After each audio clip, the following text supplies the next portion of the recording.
Warning! The Stone Age Gamer podcast includes a lot of bad language. Cover your motherfucking ears.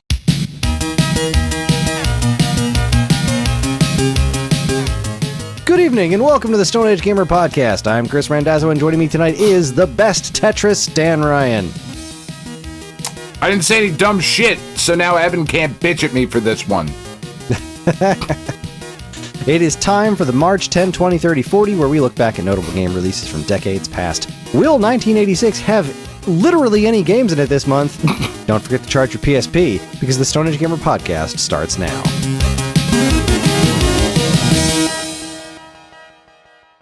I'm always docking my PSP.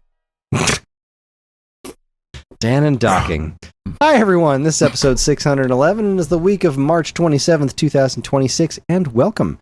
For anyone new here, this is the official podcast of StoneAgeGamer.com. Dan and I talk every week about what's happening in the world of video games from a retro gamer's perspective, as well as whatever the heck else is going on in our lives. Speaking of which, today is March 20th, the day that we're recording this episode, and that just happens to be my friend Greg's birthday. Happy birthday, Greg. Happy birthday, Greg. Also, it's Eid. Eid Mubarak to our listeners who are observing or celebrating. I don't know if you observe or celebrate Eid. I know I didn't have to go to work today. And it does not affect me personally, but thank you. And happy Eid. Or restful. I forget what it is. Anyway. I hope y'all had a good day. Yes, let's go with that. We've got a little bit of a catch-up work to do here. We had some Stone Age standouts stuff since we posted the episode. We did. We had some Stone Age, I'll get it to you whenever the fuck I feel like it, is what we had. Yeah, yep. Looks like it was just RC Mets. We had a little bit of talking about, complaining that it wasn't Vectrex. It was revolting. And we'll get there. Excited to hear you talk about Coleco. Genix said, I'm excited to hear about talk about Coleco. I only have passing knowledge. When I wanted to know more about pre-NES, I looked at Coleco and Intellivision. Television was cheaper, so I started buying that instead. I know Mousetrap and Smurfs, but that's about it. Then Rumbleman said, when are we doing TI-99 4A? Never. We are not covering the TI-99. No. That'll be a bonus episode. That's a very, very exclusive Patreon tier to get us to do. Is that a fucking calculator? What even is the TI? Is it a calculator? I feel like it's a calculator. It's not. I want it to be. I bet it can calculate, and therefore it is a calculator. Excellent. To me, in my heart. 100%. So, RC Metz says, a little late for Odyssey 2, but here are my choices. 1. Turtles. Object of the game is simple. You're a big turtle, and you need to collect your little turtles and return them home. You're being chased by circles that are supposed to be beetles. You can slow them down by dropping bombs. 2. Pickaxe Pete. Heck yeah. You are Pete, and you need to find keys. You can pick up a pickaxe and smash boulders or jump over them. 3. Casey's Crazy Chase. We'll most likely go with Casey Munchkin, but I'm going with Crazy Chase. In Crazy Chase, you are Casey and must consume the Dratapillar. It's a caterpillar, but didn't want to say the word as Atari might come in after them again. Eat the back of the Dratapillar while avoiding enemies and the Dratapillar's mouth. 4. UFO. Similar to asteroids, but instead of shooting the way you are facing, there's a dot that rotates around you. When you hit the fire button, you shoot where the dot is. 5. The Quest for the Rings. Very unique game where the game is not just in a cartridge, and if you try to play it that way, you'll be very confused. But you play a board game and then load up the correct game on the Odyssey to kill that monster. One person is the dungeon master and sets up the board, and 2 others play the game and try to find the 10 rings before time runs out. Either 50, 75, or 100. Honorable mention, Conquest of the World. Similar to Risk, as you have a board and the object of the game is to conquer the world. When you attack someone, instead of using how many people are in that spot, you play the game on the Odyssey to see who wins. These board game Odyssey things are so freaking cool. They really are. Like we said on the episode, we just didn't have enough personal hands-on experience with them to properly include them in our talks. But I would really like to get together with some folks and play Quest for the Rings for real someday. Yeah, it's a really neat idea that really hasn't been done all that often. Like, there was definitely some shit in the 80s where it was like, now press play on your VCR. Yeah, and there were some DVD games in the 90s for sure. That was a thing. Cool. But, and then some really shitty full motion video of a wizard or whatever the fuck. Yeah, it was bad. I really realized as I wrote my article for Stone Age Gamer this week, reviewing our Stone Age standouts and whatnot. One, very difficult for me to not just go off on a tangent. It's I'm lucky that I have a word count because I started typing about munching the Dratapillar's ass from behind, and there was like a whole thing that I was an avenue I was gonna pursue that I thought maybe wouldn't be the most professional thing, so I didn't. But two, I really did realize, like, I actually had a lot more fun with the Odyssey 2 than I realized. Like, I was just in a shitty mood when we were talking about it. And I might actually go back and revisit it a little bit more. Yeah, I'd like to play it again sometime. I'd really like to try to track down some of these board game ones with all the pieces and do a whole thingy thing and have a good time. You know, good stuff. I am hoping we have, or everybody, I know I'm going to have a good time when we talk about Coleco. I fucking love the Coleco. I am hoping everybody else finds the love and the joy that I have for that system, because there's just a lot of really, really good shit on the ColecoVision. So, we'll see. Again, I have very, very little knowledge of the ColecoVision, so I'm pretty excited to give it a shot, to give it a proper go round. Yeah, it's been weird because I've already been going through the games because I really like, not that I half-ass the other ones, but like I three-quarter-ass some things sometimes, you know, because of like life and the universe and everything. But like with the Coleco, because I do love it so much, it was my first console and I have just a lot of really, really fond memories. I really want to put the time into it, right? So I've gone back and tried to hit some of like the big ones that I know are great. And I guess I just never realized how much the ColecoVision Donkey Kong is my Donkey Kong, right? Like it was the pack-in game for the system. And I had it when I was, 3 or 4 years old. And I get like going back and playing through it now. I was like, oh fuck, like this is legit what I think when I think of Donkey Kong, because I've seen, the other versions, the arcade versions. I've certainly played those a lot more over the years, but when I was playing, I was like, fuck, this really is like this, and it's a great version of Donkey Kong. It's really good. Anyway, that is one of the few things that I've actually played on it, but we'll talk more about that when we actually get there. We will. No, we're gonna do a month of fucking ColecoVision leading up to this one. Fuck all the other shit. Anyway. If you say so. I do. I don't have that kind of pull around here. You can go ahead and start talking. I'll just sit back and listen. It'll be great. So let me tell you about fucking Mousetrap, right? Fucking. Well, I guess we should get to work because the 10, 20, 30, 40 is, it's here. And it's a thing that we need to discuss because this is what we do. You are really hyping this one up, Chris. I mean, look. If I wasn't excited before, I mean, oh boy. This one is weird. There's when I was putting the game list together, there were some surprising platforms here. There were a few things I learned. This is an interesting one. So, all right, if anyone is new around here, welcome. And this is the 10, 20, 30, 40. We do this once a month where we talk about notable game releases that came out 10, 20, 30, and 40 years ago this month. So we're going to start by jumping 10 years into the past to March 2016. GDC 2016 is held in San Francisco, California. Sony shuts down MotorStorm developer Evolution Studios because that's been going on it's not forever. A recent thing. And Sega completed its acquisition of Atlas. The current gen platforms were PS4, Xbox One, Wii U, Ouya, Nintendo 3DS, and PlayStation Vita, while the previous generation continues to cling on, but only just. The PlayStation 3, still kicking with 10 releases. The only things worth noting were MLB The Show 16 and Minecraft Story Mode. Really not much else of value. Okay. Whereas the Xbox 360, had 6 releases. Minecraft Story Mode and nothing else of value. The Wii is still technically alive, but doesn't have anything until October. And the PSP, to round things out from the previous generation, I don't think I did PSP. You made a joke about it. Nope, there were no PSPs. Oh, no. Sorry. Where was that? Right, because the PSP is going to be back in the 20.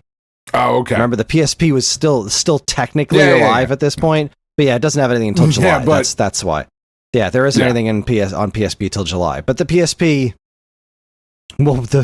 will come up in conversation once we get to the 20. So the 10, it's there. It's not great. Yeah, it's not great. DS is done. PSP is just about done. The last game is July. And there's not going to be anything else before it or after it. So, they're hanging on. But this is the real business. This is what we're actually here for, the current generation systems.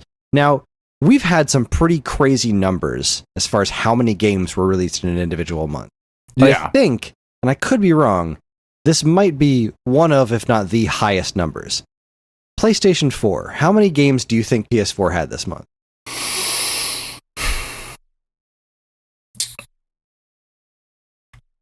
38. 76. Jesus fucking Christ. That's a lot more than 38. Goddamn PS4 games in March 2016. Now, granted, and a lot of it every single one was great? Every single one. No, there was a lot of DLC titles and PSN Garbo. But however, there was some pretty cool stuff here. We've got Minecraft Story Mode. We've got both RBI Baseball 16 and MLB The Show 16. Mm-hmm. The very interesting, can't believe it exists and wish it was better than it is, Degeneration HD, the 2016 Hitman, Tom Clancy's The Division, Broforce, and probably the biggest ones, Mortal Kombat XL and Resident Evil 6. That's a solid March. Yeah. Resident Evil 6 is a big deal. Sheer quantity of titles, obviously. MLB 6, MLB The Show is always a winner. That's a lot of stuff. Yeah. Meanwhile, the Xbox One was no slouch with 51 releases. A lot of the same stuff, really. Minecraft Story Mode, RBI Baseball, Rise of the Tomb Raider, Resident Evil 6, The Division, Mortal Kombat XL, but exclusive to the Xbox One, we had Shadow Complex Remastered and Rise of the Tomb Raider. So both of those are fucking great. Shadow Complex is awesome. Yeah, really, Shadow Complex is pretty cool. Solid Metroidvania, and that Tomb Raider franchise is amazing. All three of them were fucking great. Play through that one of these days. You really should. And the Wii U is still here, still trying. This is an interesting month for the Wii U. We've got Shantae Risky's Revenge. It had 17 releases. Shantae Risky's Revenge, Mini Mario and Friends Amiibo Challenge. A bunch of DLC and eShop Garbo, but I think the only notable things were Pokken Tournament and The Legend of Zelda Twilight Princess HD. Yeah, so Twilight Princess HD is an interesting cat. Yeah, I was going to say, talk to me about Twilight Princess HD, because as is well documented here, I have not completed a Zelda game in quite some time.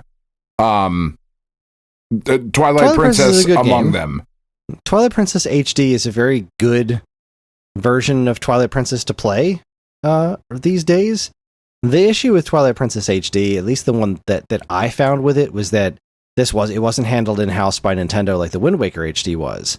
And Twilight Princess, like, HDifying Twilight Princess's artwork, I think didn't go as well as Wind Waker, because there's a lot of really grotesque artwork in Twilight Princess. It's still like, I would say, the best way to play it. It is just mystifies me that it's not available on Switch, but whatever, I'm not in charge. It's good. Twilight Princess has a lot of really good stuff in it. It just starts off like a slog. The beginning of the game is a real slog. It's very overbearing with the tutorials, but there's a lot of really good stuff in Twilight Princess. So, but meanwhile, Pokken Tournament Yeah. I still love that this game exists. I don't like it.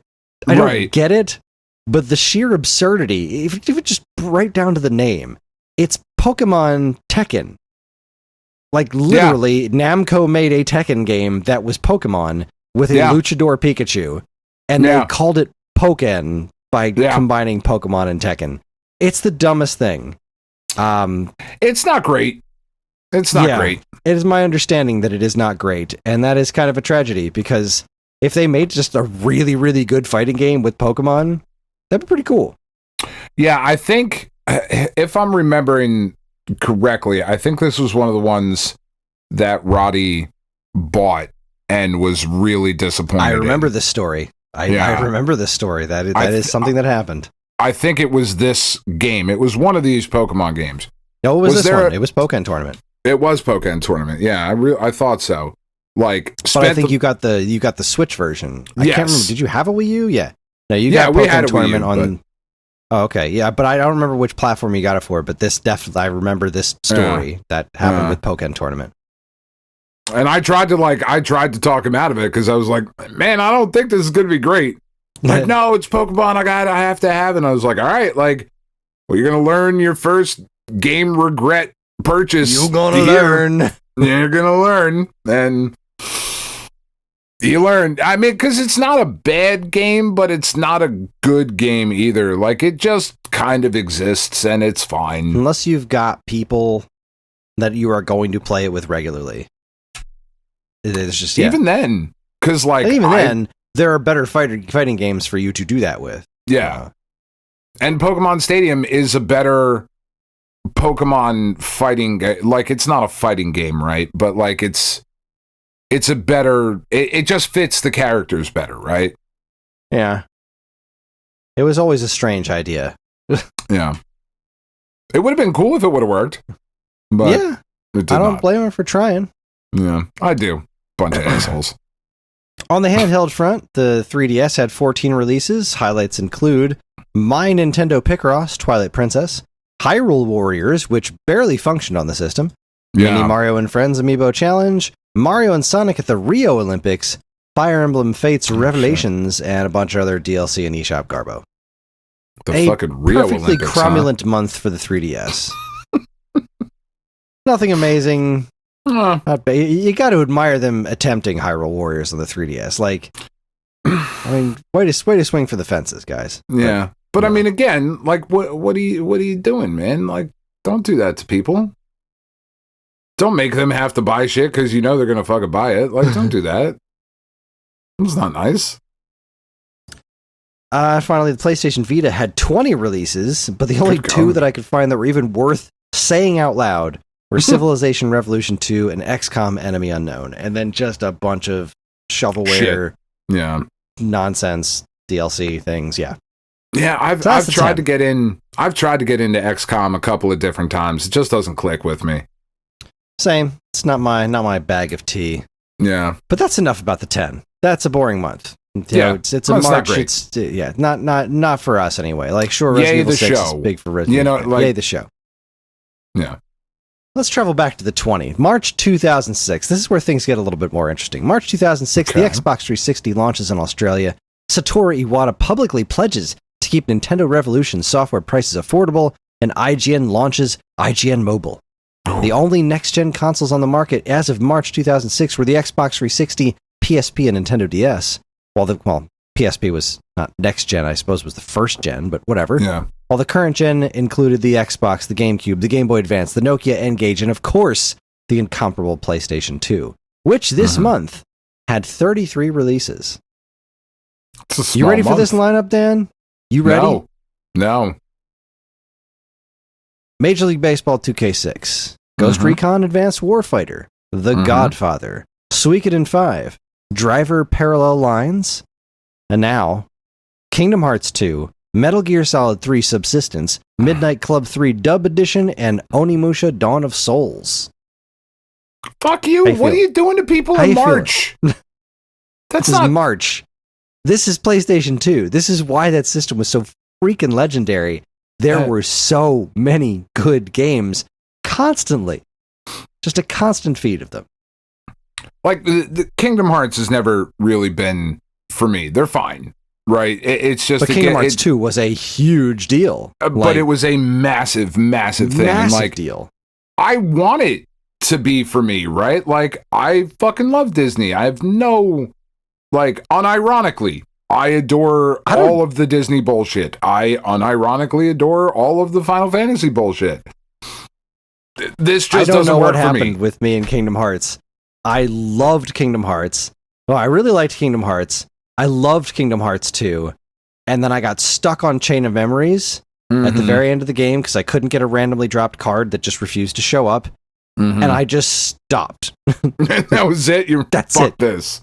I am done with Kingdom Hearts. I'm never gone back to replay either of them. Just, I don't know. Did nothing for me. But that's a wild march. That is a wild march for the PlayStation 2. That's insanity. How does the Xbox fight back? The Xbox fights back a little.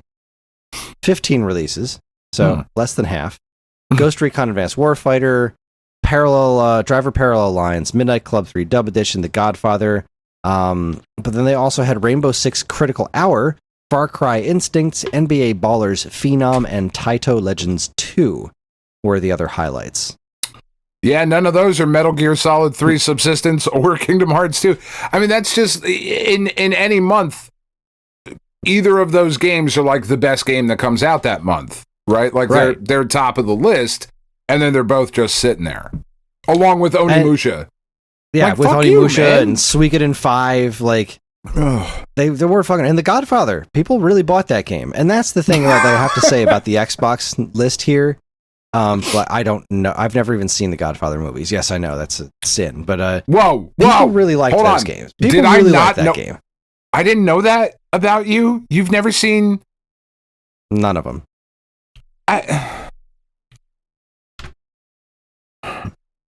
We're on we're on B.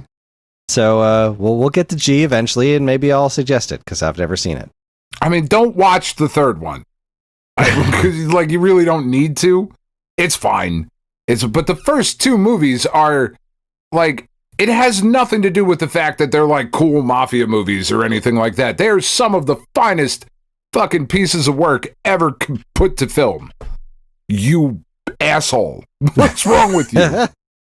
God damn it. To rein it back into video games, and less about me being an asshole. This is all I'm talking about for the rest of the night.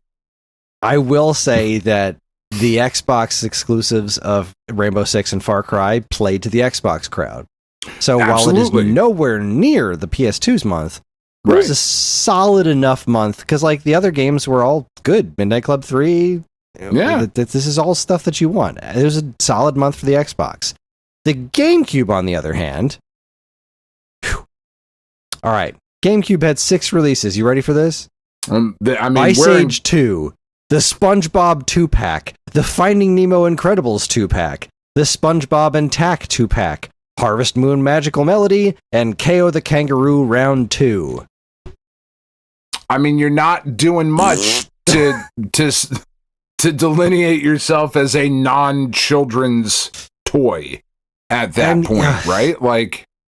This was a sad month for the GameCube. Like, even last month we had Chibi Robo, right? Like, this is why when people say it was really tough being GameCube fan back then, right? Because people look at the GameCube now with these huge nostalgia goggles, like, well, now we have the entire library available. There's a lot of great stuff on the GameCube. It was a great system. Yeah, except at the time when you had months like this, where the PlayStation 2 is getting Metal Gear Solid 3 and Kingdom Hearts 2, the Xbox is getting new Far Cry and Rainbow Six, and you've got a bunch of re-releases of other games, re-releases, and KO the Kangaroo Round 2, and that wasn't even exclusive. KO was on the other platforms too. It just I didn't even bother mentioning it because it doesn't even crack.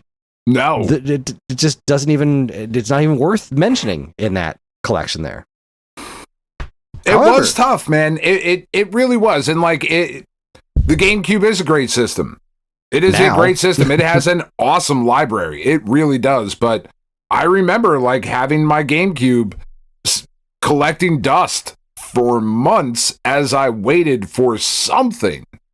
I loved my GameCube, but I played the hell out of my PlayStation 2. It's just, that's where a lot of the games came out. When they came out multi-platform, I tended to land more on the GameCube. I liked its controller at the time, and I'm a Nintendo whore. But end of the day, I played a lot of PlayStation 2 because it was great. And I played some Xbox because it had Panzer Dragoon. But yeah. But speaking of Xbox, the Xbox 360 is still on the market, right? We've got the Xbox 360 with its huge advanced lead time over the PlayStation 3. And it came out with 12 releases this month. And there were some pretty nice highlights here. Top Spin 2, its own version of Far Cry Instincts, Ghost Recon Advanced Warfighter, College Hoops 2K6, and probably the two coolest ones, Burnout Revenge and Elder Scrolls 4 Oblivion. Dude, Burnout Revenge is fucking great. It's so fun. Such a fun... Burnout Revenge is incredible. Such a fun game. Such a fun series for the most part. Like it kind of came off the rails a little bit towards the end of its life, but a really, really solid, really fun series. Now, it was already out on PS2 and Xbox back in September, but still the 360 version, so it was a really good-looking version of that game. Yeah. And even though it's neither of our cups of tea, you cannot understate Elder Scrolls 4 Oblivion. Never heard of it. Oblivion was massive. Never heard anybody talk about it. What is the Elder Scrolls? I believe you said the Elder Scrolls. The Elder Scrolls. This is the sequel to Morrowind. If you remember Morrowind, I've heard tell. Word around the campfire. The sequel to that little known gem, and people really liked it. I always thought it was terrible. That just animates like garbage and it looks like poop. But people seem to like it. Like poop from a butt. I don't know why that's so funny. Poop from a butt is so fucking funny though. It really is. Because where else would you get it from? No, I know, it's just so funny. Just pick it up in the yard. Just makes me laugh. Comparing things to poop from a butt. Anyway, it's a much more PG version of the drizzling shits, I suppose. It's just. I mean, I wish I could call this episode the PG version of the drizzling shits, but we really can't do that. No, you really can't. We're gonna get demonetized, Kris. Yes, fucking YouTube, am I right? Bunch of drizzling shits. Yeah, but no, to your point, I've always kind of felt that way about those games, right? Like I looked at them and I went, not get it. I just, man, I mean, right on. I'm not yucking your fucking yum. Good for you. I'm glad you love it. I don't know. I can't get into it, but there is no denying that was an absolutely huge release. So massive. Yeah. And that just brings us to the handhelds. Game Boy Advance still hanging on with 13 releases. The only things worth note were Naruto Ninja Council and Tales of Phantasia. Meanwhile, the Nintendo DS came out swinging with 10 releases. Top Spin 2, Pokemon Trozei were among the big ones, but the real winners were Metroid Prime Hunters and what I still believe is the best Tetris ever made, Tetris DS. I know that you do.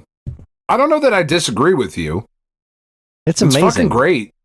This is a good month for the Nintendo DS. Not an amazing one. Prime Hunters had been delayed a bunch of times and it finally came out and I thought it was really good. Because it is. It's a really solid game. Yeah. Tetris DS though was incredible. Yeah. I mean, here's the problem. Yeah. Here's the problem, Dan. Okay. Because this is not something that happens very often. The PSP had an unfathomably good month. Did it? The PSP's month was fucking nuts. All right. So the PSP, against Metroid Prime Hunters and Tetris DS, had 18 releases. Highlights include the exclusive Beautiful Joe Red Hot Rumble, Capcom Classics Remixed, Splinter Cell Essentials, Metal Gear Acid 2, Me and My Katamari, Siphon Filter Dark Mirror, Daxter, Dragon Ball Z Shin Budokai, Pursuit Force, and Mega Man fucking Powered Up. Maybe spread that out a little bit, guys. Maybe spread that out a little bit, because that is that's insane amount. That's 3 Capcom games right there, right? Yeah. That's 3 hits from Capcom. Portable Budokai, right? In solid form. A portable Katamari game. A brand new Siphon Filter game. A brand new exclusive Jack and Daxter sequel in Daxter. Yeah. New Beautiful Joe fighting game. Holy shit, dude. What a month for the PSP. That was nuts. That's probably the first time that you're like, yeah, that's right. That's why I bought this shit. Yeah. I bought my PSP for Mega Man Powered Up. I tried that in my store. My Game Crazy was like, I need a PSP and I need it now. Yeah. Because I love Powered Up. It's so good. But like, there's a bunch of good stuff here. Me and my Katamari could be better, but you know what? It's still portable Katamari. Yeah, it's portable Katamari, and it's still fun. Like, even bad Katamari is still fucking fun. Yeah, like it's still Katamari. And man, and Powered Up is... It's so weird to me that Powered Up got the PSP release, right? And then it got released on PlayStation Network at some point. I don't think it's still up there. I could be wrong. I don't know that it did show up on PSN. I thought it did. I thought like in the early 2020s, maybe? It did, yes. It showed up in Japan on December 16th, 2009, and was taken down November 30th, 2022. But that was it, and I think it was only playable on PSP. Like, I don't think you could play it on your TV. Like, I think it was locked to the PSP. Yeah. I just knew that you could, like, buy it again, because this is a relatively rare disc, I guess, UMD. Yeah, UMD, and because there was something about this game made it, like, difficult for it to port, I think, which is what the problem was. Man, it's such a shame, because it's so good. It's great. And with all of the different collections that have been released, it's just never there. Which makes me very sad. This should just get its own standalone re-release. It would be amazing. It really should. But it doesn't seem to be the direction that that Capcom wants to take Mega Man right now. But it introduced Oil Man and Time Man, even though Oil Man is a pretty racist looking figure in this. A little bit. They fixed his design in the comic book. You could just use that. Yeah. This game was brilliant. It's really good. Spoilers for week-old news, but limited run games are like, we want to do better. Okay, there's one. Make a fucking call, boys. No, I don't even think Limited Run has the capability of trying to recreate a UMD at this point. Not with that attitude. Fuck, man. It was just so good. It was just so good. Yeah. I love this month for PSP. Talk about just absurd month. Wild. Like, we never have this kind of thing for PSP. We never have a month that's just like, wow, PSP is really crushing it this month. Like, it just never happens. PSP just out there doing the most. Yeah, nope, didn't happen. Yeah, that's awesome. And to round things out, the N-Gage, 2 releases, Civilization and Atari Masterpieces Volume 2. Way to be in the game, N-Gage. Way to be there. Way to engage. Yeah, I'm sorry. I'm going to let that one go. You should. I am. It just, nope. I got to set my N-Gage up somewhere back there where you can see it. Because I do have it. It's in a fucking crate over there. Yeah, I actually have to just get to work on the construction part of this. And who wants to do garage. That? I really don't, honestly. I really don't, because there's so much still that has to happen before the construction bit. And like the construction bit I actually do want to do.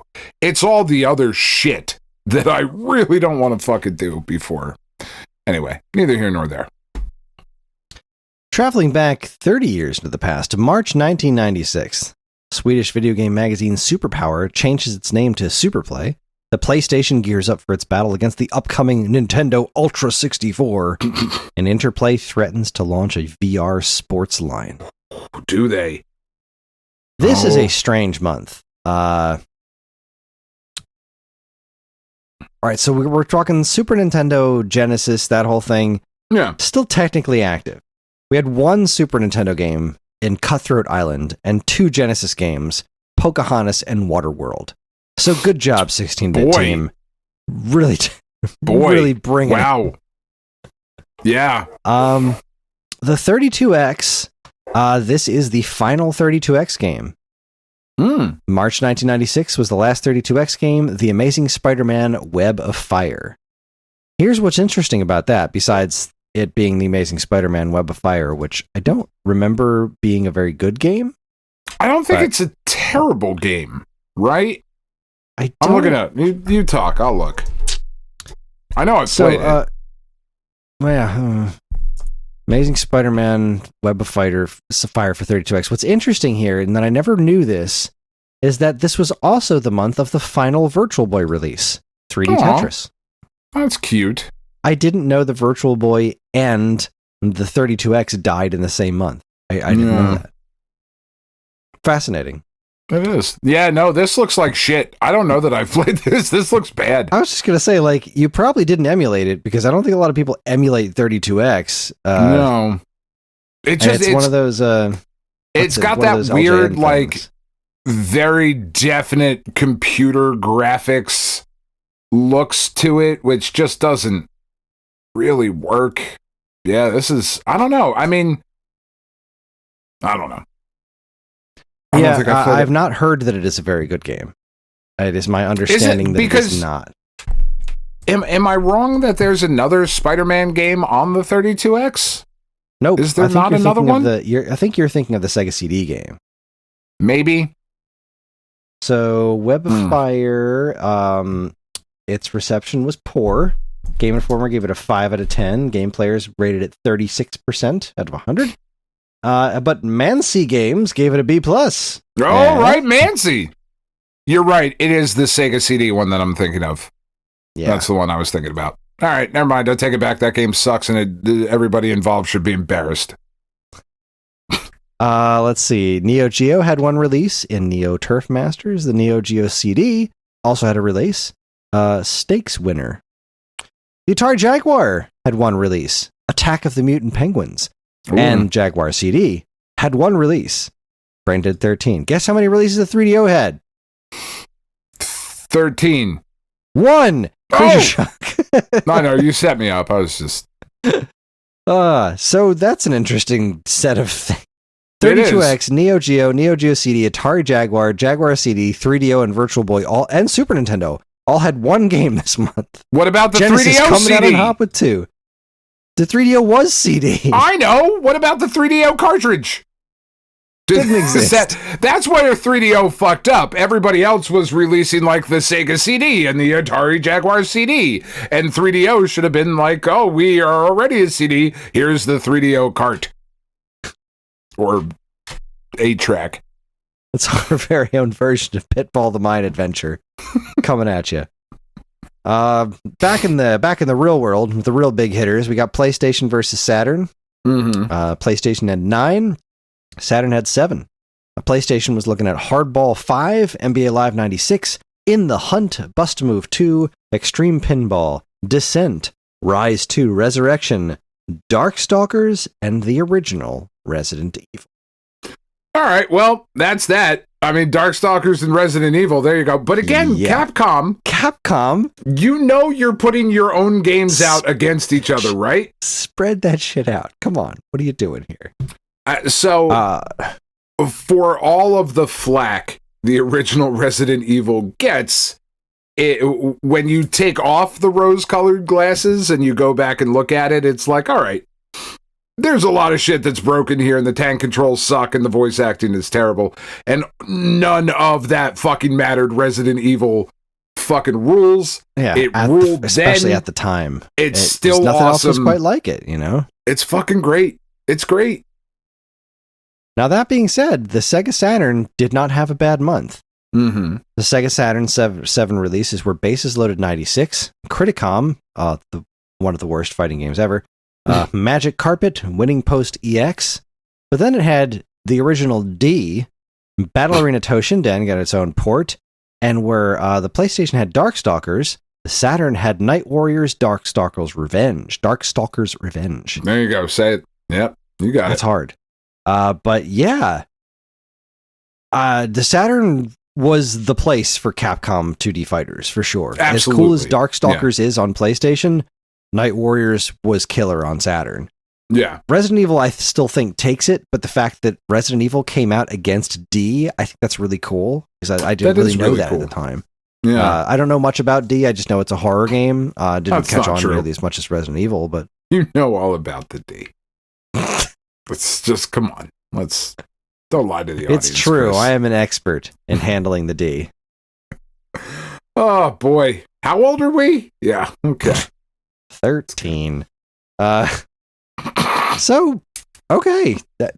That's a solid month, man. That's a solid month. I fucking love Darkstalkers, and I really wish that we would that Capcom, right? I say we like I'm involved. I'm like, hey, dude, you coming over? Like, we're gonna do a thing. I really wish Capcom would like update some of their other fighting game franchises. Like, they've really only focused on Street Fighter, right? Which makes sense. It's the most successful. It's the most recognizable. I mean, it has the American Nightmare, Cody Rhodes as Guile in the upcoming cinematic adventure, which is going to be obviously the best movie ever made, or a gigantic piece of shit worse than the original. Somehow, that's the thing that I think is more likely to happen. Regardless, it makes sense that they've been focusing on Street Fighter, right? But they have all of these other really awesome fighting game franchises, like really cool characters, really interesting mechanics that they could do, even just mush them all together. I don't fucking know, but like, give me where is the modern Darkstalkers, you know? I don't know, it seems like a money making idea. Maybe they should call me. I'm here, Capcom. I work cheap. Chris knows. Anyways, yeah. The Game Boy had 2 releases, College Slam and NBA Live 96, while the Game Gear had 1 release, Arcade Classics. And that's the 30. That's not great for them. Yeah. Resident Evil, yeah. What the a fucking of one revelation. of the most important video game franchises on the planet. Yeah, this is a pretty solid situation there. And the death of the 32X and the Virtual Boy. And look, I really like 3D Tetris. It's got its issues, but I really like that game. I was just playing it on the Switch last week or the week before. I can't remember. Yeah. See, we got through one of our distributors. We just got them in this week, and they're sending me one. These headset straps for Labo VR. Yeah, I want to see if it can connect to the Virtual Boy VR, and then I might just be playing a little bit more Virtual Boy stuff, which would be awesome. Yeah, I'm not as awesome as just playing it on my goddamn TV, but whatever. I'll take what I can get. Would indeed be the best. I mean, what I can get. If Nintendo hasn't done it though, Chris, it's obviously impossible, and it's clearly impossible. You certainly shouldn't look for any other way to accomplish the thing that you want. I can do it right now. I have them on my Raspberry Pi. I just don't want to because my Raspberry Pi is all weird and I can't get wireless controllers to work for it, and it doesn't have rewind and save states the way that the Switch does, and just want to do it that way. I want what I want when I want it. God damn it. Goddamn right. You tell him, Veruca. And let's travel down to 40 years ago. March 1986. Ubisoft is founded. The world of North American video games continues to heal, except there were no game releases this month at all. None that I could find. Nothing notable in the arcade. Couldn't find any listings for PC stuff. Atari is out until July of next year. 2600 is out until July of next year. And television's got nothing until May. The 5200's nothing until September. The ColecoVision's nothing until November. The NES is out till June. The 7800 is back in May. Not back. The 7800, I believe, launches in May. The Master System launches in September. And no Game & Watches that I could find either. So what a weird fucking time. Yeah. Games were still being sold, but everything was in clearance bins. And the NES was starting to, the NES didn't properly roll out until September, like Right. Or they was at least until later this year, and we'll start to see stuff in June as the NES, the launch lineup, makes its way across North America. But yeah, there's going to be some interesting stuff later this year. I say that every month. We're just still waiting on it. We just got to get to May. It is interesting, looking back at this and realizing, shockingly enough, the video game crash of 1986 was the North American video game crash, and there is actually, in fact, a rest of the fucking world. Yeah, lots of stuff. The PC market in Europe was doing just fine. Famicom was, doing great in Japan. Lots of stuff happening, just not here. Just a weird time. Yeah. Anyway. Well, that's it. That's the 10, 20, 30, 40 for March 2026. And with that, we are going to take ourselves a quick break. When we come back, we're going to see what's going on in the world of week-old news. You're listening to the Stone Age Gamer podcast from Geekade.com. Stick around.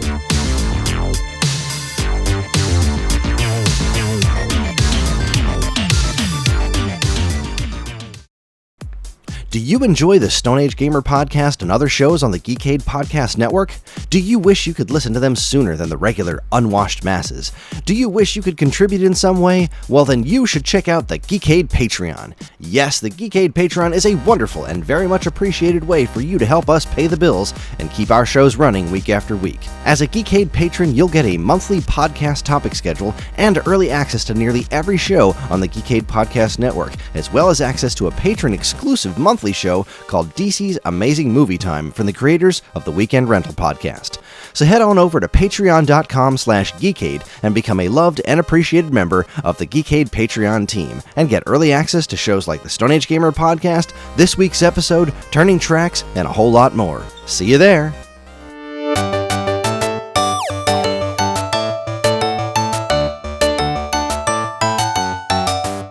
Speaking of Untoward, hey, we're back. Oh, there we are. Welcome back. How have you been? To the stage of history. My kids do that now. Makes me so happy. Wonderful. Like when I walk in the house and they're like, welcome back. And I look at them and they go, to the stage of history. Like they're not super excited about it. I get like the eye roll, like to the stage of history. Okay, yeah. We get it. Kids don't You're old. it. Shut up. Fuck you, kids. This is why nobody likes you.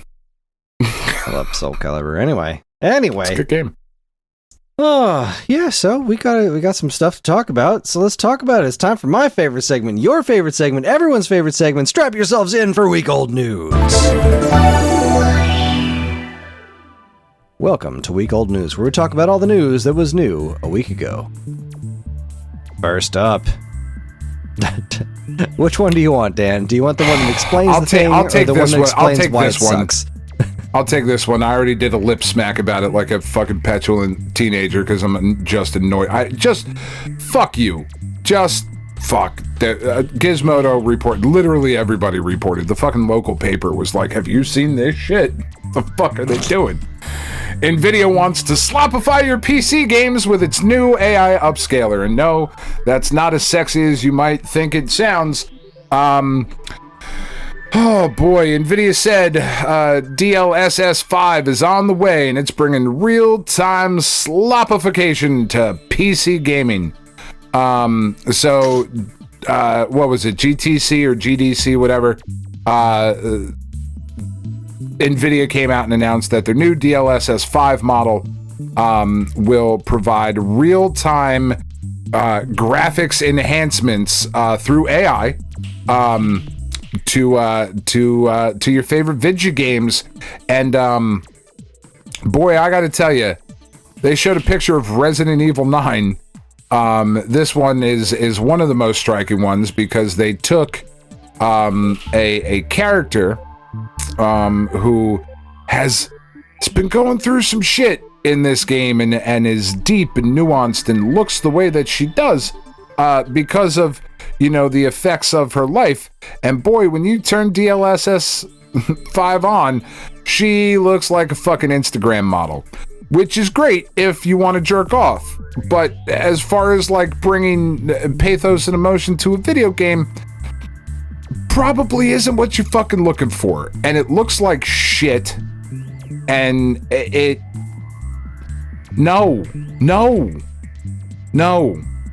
They gave her a fucking smoky eye. I don't want my graphics chip to be like, this fucker really likes a smoky eye. We know.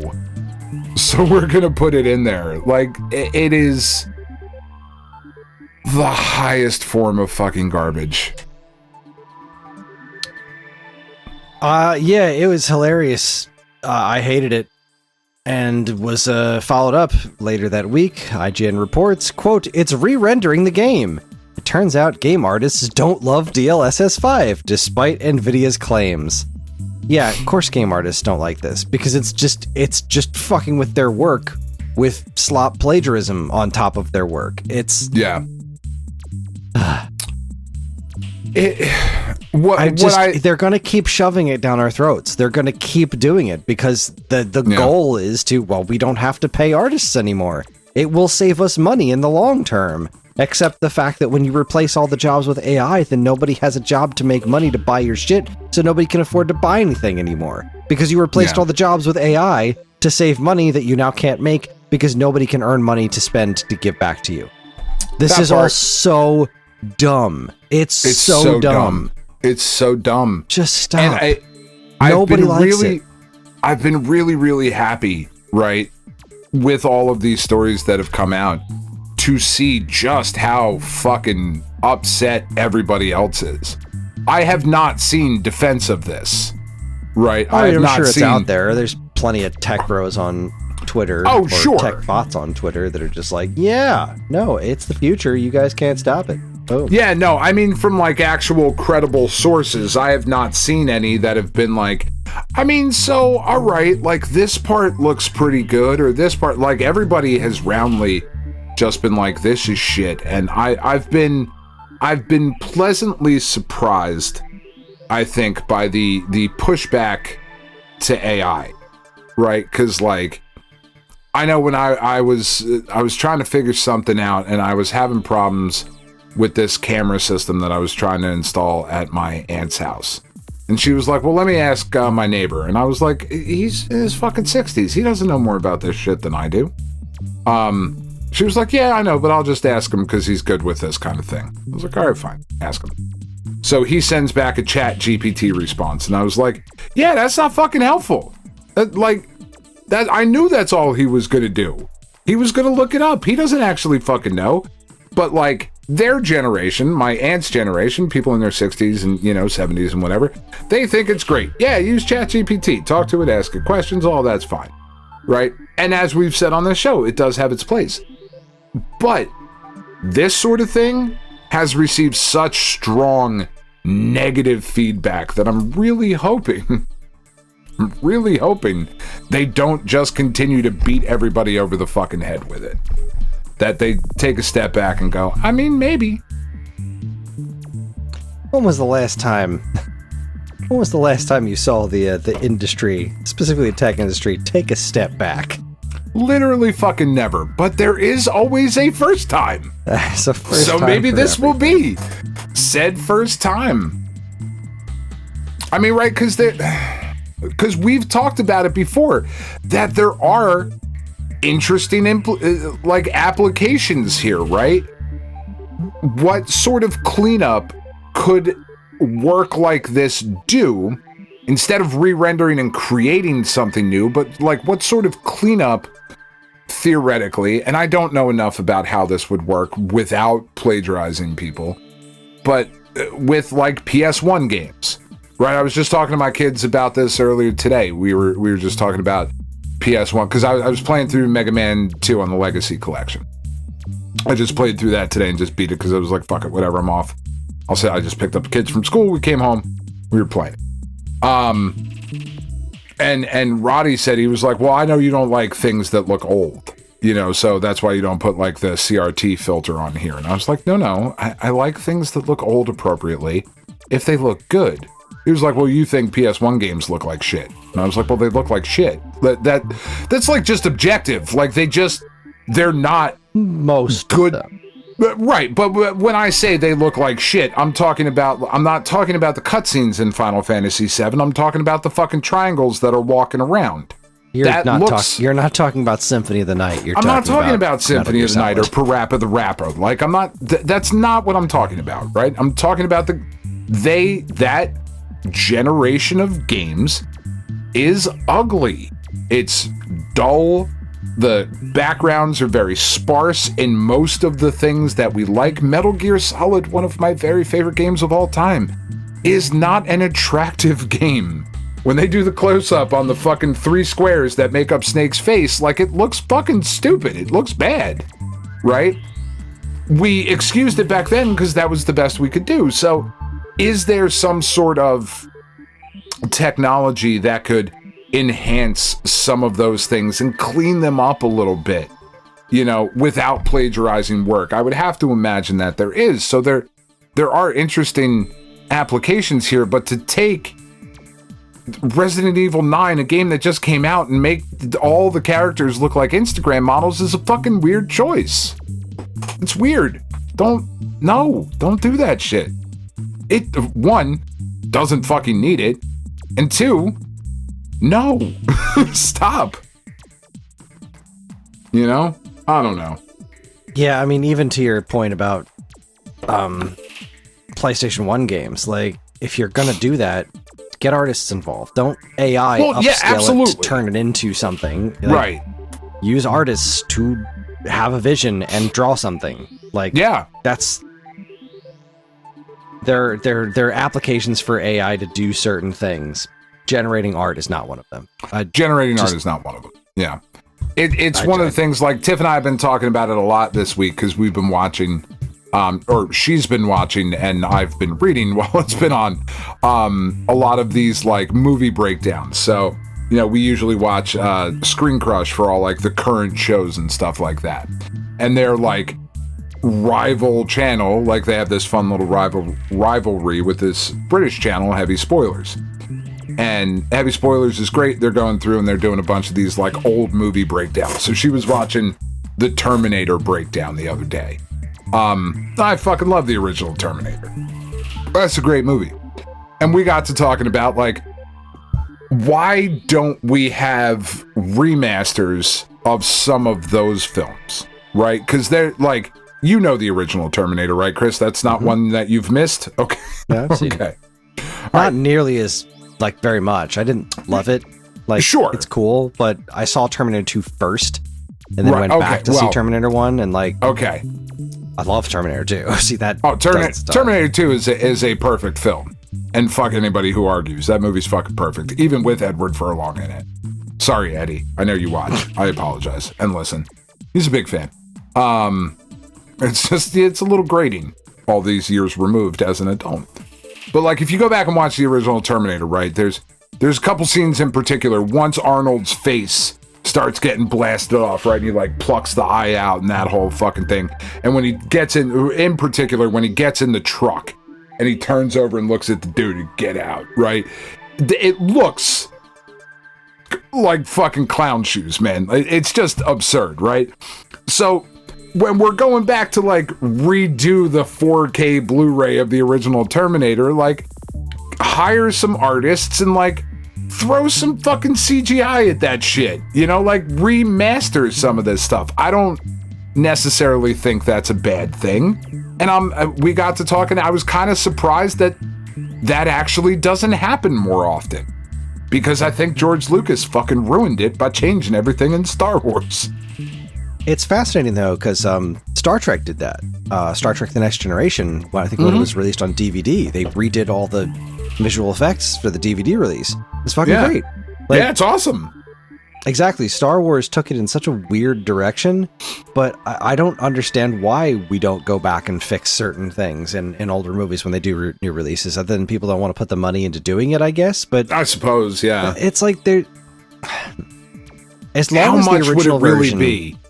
As long as the original version is still available in some way, shape, or form. Yes. Like I understand with I understand with Star Trek, a lot of it had to do with, like, the original stuff wasn't available to a certain degree. Okay. Like, it wasn't able to be reproduced, which was part of the impetus behind redoing all the visual effects. But, like, in general, as long as the original is still, because the original is the original. That was the original art. That's the thing that people fell in love with or whatever. But Yeah. Have cleaned up versions be options. Now you have 2 versions of it to sell. Like, yeah, I don't see how even there's better. I don't see how there's a bad point there. It's fun. It's interesting to see things that you loved when you were a kid that had like, you know what? There's a special effect in this one scene. That's let's take Star Wars for example. Yeah, Empire Strikes Back is one of my absolute all-time favorite movies. Absolutely. But even as a kid, the Tauntaun running in stop-motion animation has always stuck out like a sore thumb.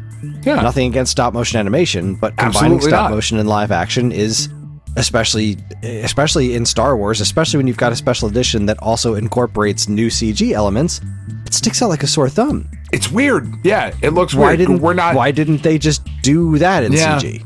Like, I wouldn't mind. I loved that the stop motion was the best option that they had at the time. No question. Absolutely. But now, I don't know. Yeah, better options. I think that's really and like the case now. Yeah. You wouldn't go back and like redo the Harryhausen films. Like, let's just put a bunch of CGI skeletons. Because the point was how it looked. Yeah, right? That's a different animal. Right? Like, I can think about that first Terminator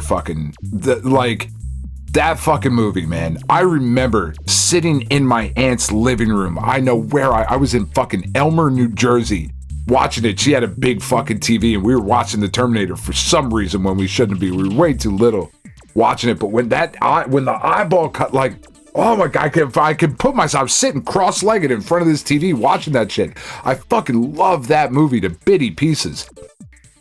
However, looking at it today, it looks absurd. It just that effect has not held up, right? Like the T-1000 in Terminator 2 has absolutely held up.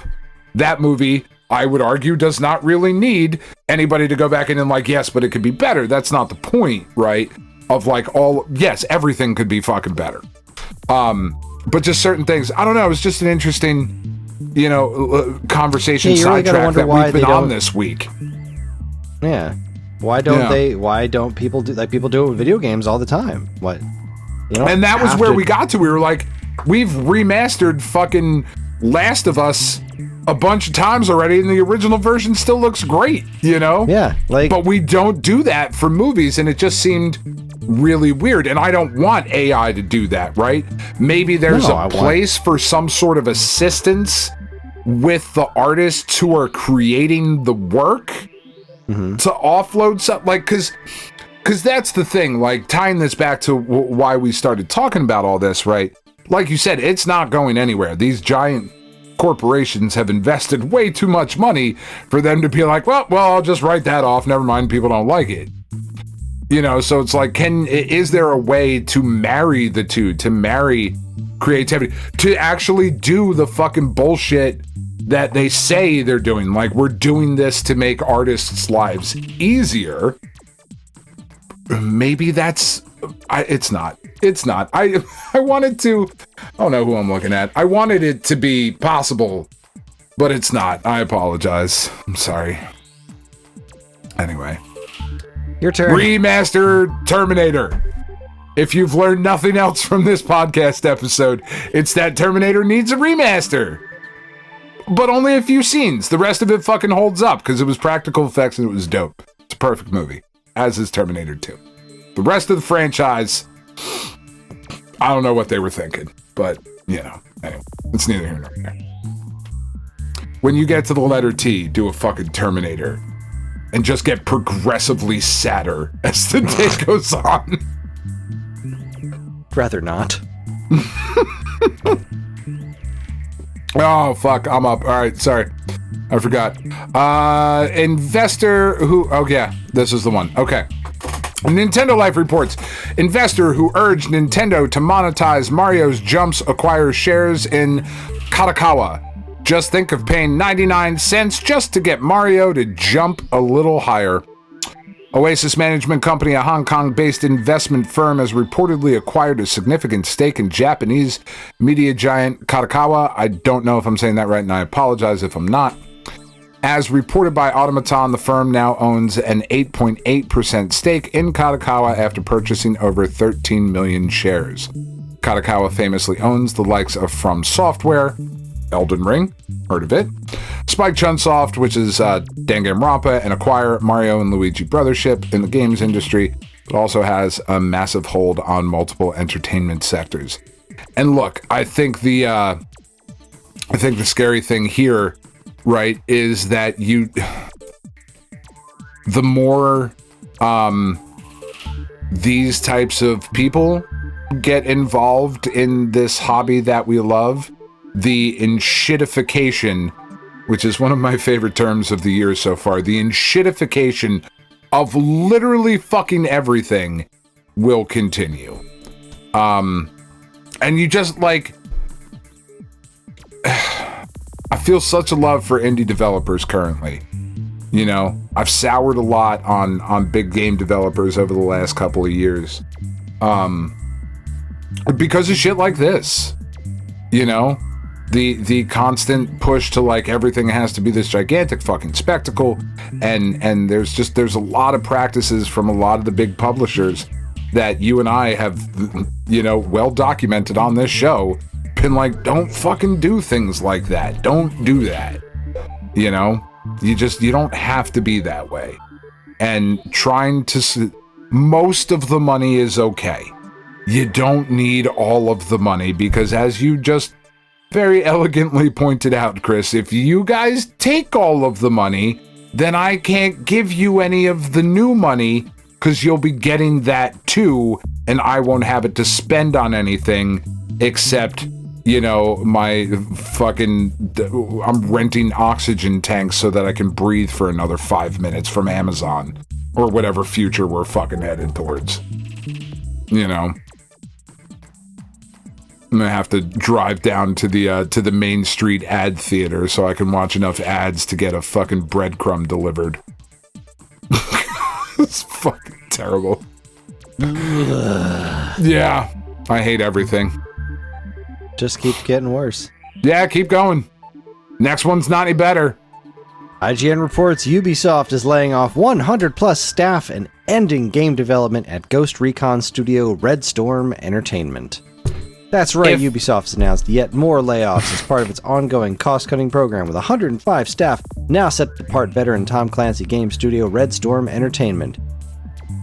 Good job, guys. Keep the winning coming. If they haven't done enough, I just... How bad, out of curiosity, I wonder, Ubisoft, please give us a call. Again, no, big fans. And we talk a lot of shit about you. And you keep listening, and we do appreciate it. Just keep on coming back. Yeah. And maybe, like, don't lay off the studio, knock your Patreon subscription down a little bit.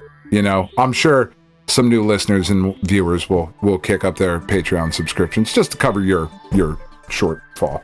But, like, I really wonder, does anyone work at Ubisoft anymore? Because I feel like over the last 2 years, they've laid off 6 billion people. How bad have you fucked this up? Pretty thoroughly, I would imagine. I think I think it's all. I think the answer you're looking for is all. How? Assassin's Creed sells a bajillion copies every fuck year. Yeah, but how not a billion, you fucked not that a bajillion up? D5. And everybody gets a bajillion D paycheck, right? All the higher ups, they get those big fat paychecks, but that's not enough. Can nobody do math? Like, math is not important. All that matters is that they make more money than they did last year. And I hate math. I don't like saying that math is important. I want to be like, no, Shakespeare, fuck math. Numbers are stupid and for idiots. But they're not. They kind of mean a lot. They're important. I don't understand. I don't understand. Maybe it's not for my small female brain to comprehend. I don't know. Yeah, you hit the hammer on the nail there. Yeah, right? I mean, sorry. It's Women's History Month. I take it back. Tiff and I came to the realization as we were sitting in Red Robin today for our lunch date, that the most corporate of corporate things was happening because while we were sitting in Red Robin in the mall, for our 45-minute to an hour lunch, the entire soundtrack was all women. And we were like, this is a weird fucking soundtrack for a Red Robin at like 1:30. And I was like, yeah, I mean, I was like, it's Women's History Month. And she was like, fuck, that is some corporate ass bullshit right there. That's why they've done it. And it was like Gloria Estefan and fucking Paula Abdul. And like, it was fucking weird. Anyway. Yeah, this is a weird part of my day. I don't know how I feel about this one. GameStop reports Sony will drop all PlayStation Network branding this year. The console war isn't ending. It's just getting a makeover. So there's been a lot of different versions of this story kind of floating around, but really where everybody seems to be landing is that there's a very strong possibility that by the end of this year, PlayStation Network will no longer be a thing as it exists currently. Whatever it's going to be called will look somewhat similar to the current premium, essential, and whatever the fucking other standard, basic, I don't know what the other tier is called on PlayStation Plus currently, and that there will be some amount of rolling in all of the other services that Sony currently offers, right? And I think we talked about this a few years ago of like this seeming to be the end goal when Sony started to acquire Crunchyroll, right? And like all the anime streaming, and they were doing a bunch of other different things. I don't know how much this is effectively going to change, because it's not like they're going to get rid of the PlayStation Network.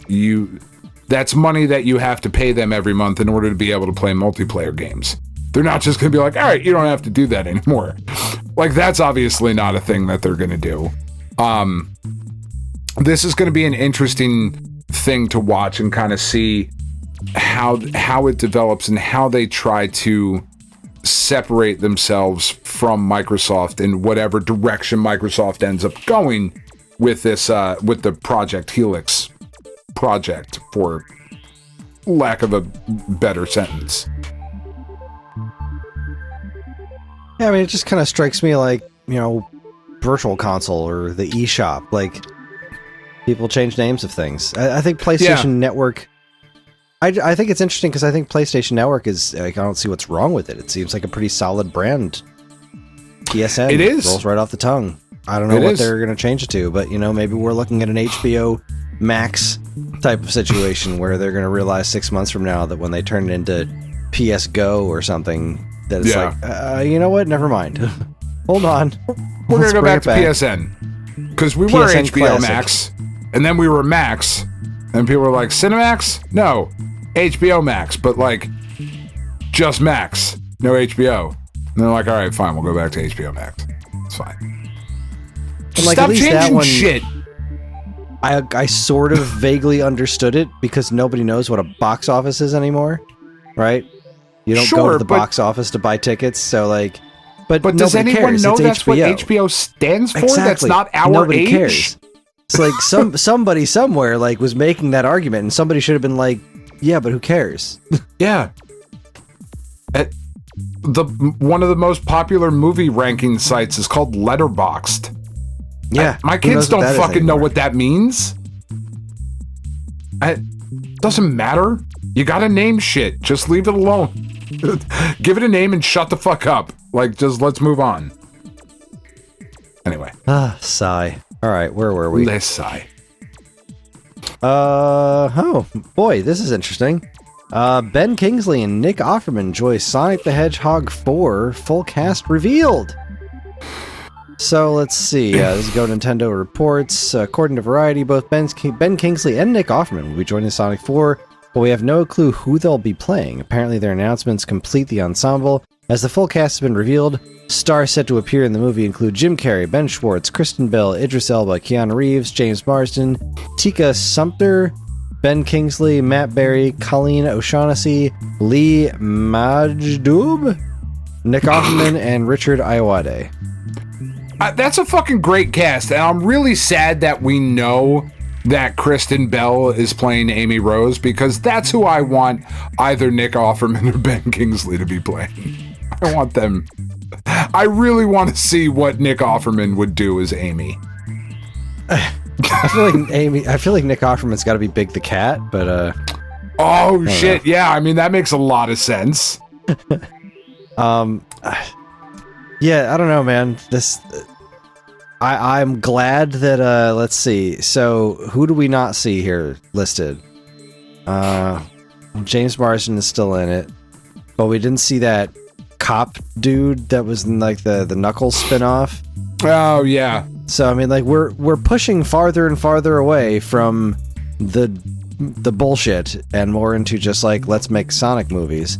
Yeah, and they keep getting better. So they do. This last one was good. Yeah, it was good. It wasn't great. I enjoyed it, but it was solid. I enjoyed Sonic 3. It was good. Let's keep that going. Yeah. In more casting news, IGN reports that Kirsten Dunst has been cast as Alex in a Minecraft movie 2, fulfilling her wish to play a part in the sequel. I didn't see the first one, and I don't think I'm gonna, because I just don't care. I don't watch things that I do care about. And it's not like, this is not me being shitty. I just really could not give a fuck less. Yeah, I wouldn't have cared less either, except for my kids, but watching it with my kids was pure magic. I'm sure that was awesome. It was very stupid, as long as you like remove all sense of logic. But it was very fun, especially watching it with the kids. We had a blast. Yeah, and but Kirsten Dunst's head is pretty square to begin with. Like it's kind of cubic, so it really works. I don't know why Kris is like this. I'm sorry. What did I say? Her head is square. It is. Talk about a motherfucker's head like that. Oh, she's beautiful. Come on, what is she gonna? What is she gonna say to me? That is Dame Kirsten Dunst, sir. I believe. No, it's just she's awesome. I think it's great she's casting. Great. Yeah, she's great. I'm sure she'll be great in this movie. It's just that you and your kids saw a Minecraft movie. I took my kids to see Iron Lung. Same thing. We both went to see video game movies. Just opposite. Yet all of us will be at Mario. So there you go. Mario's for everyone. Mario is for everyone except Ted Cruz. Here's what they're gonna do. I don't know why him in particular. I just feeling a certain kind of way. I'm sorry, Ted. It's all right. He doesn't deserve it. Yeah, Minecraft was fun. I'm very curious what the sequel's gonna be. But yeah, we'll find out. We'll be seeing it, because I find it. What I find interesting is that this was announced. There's a Minecraft Live presentation tomorrow on Saturday the 21st. There's a Minecraft Live. So like, why did we announce that? I think this Kirsten Dunst announcement was yesterday. Like, what? Why not just hold that till the Minecraft Live? Yeah, maybe there's an even bigger announcement. Kirsten Dunst is also playing Steve. I mean. All right, now I'm in. Like, is Kirsten Dunst also the Ender Dragon? Like, just a big dragon with Kirsten Dunst fucking face on it? Now I'm in. Now I want to go see your fucking weird body horror movie that you're apparently making. Super into that. Like, because that's a bold choice, Microsoft. And or Jack Black. Nintendo Life reports Mario Kart World Hori Racing Wheels releasing for Switch 2 this month. That's the story. That is the story. I thought these looked really nice because these are they have pedals this time, Kris. Did you even look at them? You didn't even look. I did. I've seen pictures of these for like a hot minute now. I did. They're out here. Yeah. What do you think of the price? Oh, I don't know. Racing wheels have always been kind of spicy. I feel like racing wheels, especially ones with pedals, like the nice racing wheels, have always been expensive. I don't get racing wheels. I don't. So they mean nothing to me. Like, sure, $130. Like, I remember the $100 racing wheels on like Xbox and shit. Okay. Yeah. I don't know, they got nice branding. This is a nice looking product. In case anybody is interested in that sort of thing. This one, you're going to have to explain this one to me, and why this is important. Retro RGB reports that Humble Bazooka revives its Saturn 3D controller Bluetooth adapter project. A long dormant project to create a wireless Bluetooth adapter for the Saturn 3D controller is live once again, according to a blog post from its creator. Dave, the owner of retro game accessory shop Humble Bazooka, wrote on March 7th that the adapter is the first project back on the bench after putting new product development on hold this year. Is there not a wireless controller option for Saturn that's good, or is this just like a better option? Okay. So the Saturn 3D pad, like the official Saturn 3D pad, has a, like, breakaway is not the right word. Like, the cable comes out. It's like a module that plugs in. You can just unplug it. So wouldn't it be cool if somebody just, you take that out and put a Bluetooth adapter in that slot? Wouldn't that be cool? Is that, so there's nothing like that exists already? That seems weird. Yeah, because, well, there's not a ton of the 3D controllers out there, and it's a pretty niche idea, which is where Humble Bazooka lives, in the niche. The conversations that we have had with Dave in the Discord about, I have been begging him to make a new CDI Bluetooth adapter. No! It's never going to happen. Dave! Don't do it. Dave, you don't listen to me. I'm not in those discussions, but Dave, save your time and energy. No. I want him to do it. I know you Dave's want really him cool. to do it. We distribute Humble Bazooka stuff for him. And the fact that this project is back in development makes me very happy, because it's just one of those things you look at and say, how was that not a thing? But also, like, what was it? The NES hub. Nobody had ever used the external port on the bottom of the NES before. It just happened like last year, the year before. So, yeah. Let's get to work. Let's make it happen. I'm very excited. Love it. Yeah. Okay. I don't even have a Saturn 3D controller. I want one, but I've never gotten one. I don't. Who cares? I just want it to exist. I want to be able to put it on our storefront and sell it, and it'll be great. Okay. Yeah. I'm awesome. with you. Love these kinds of projects.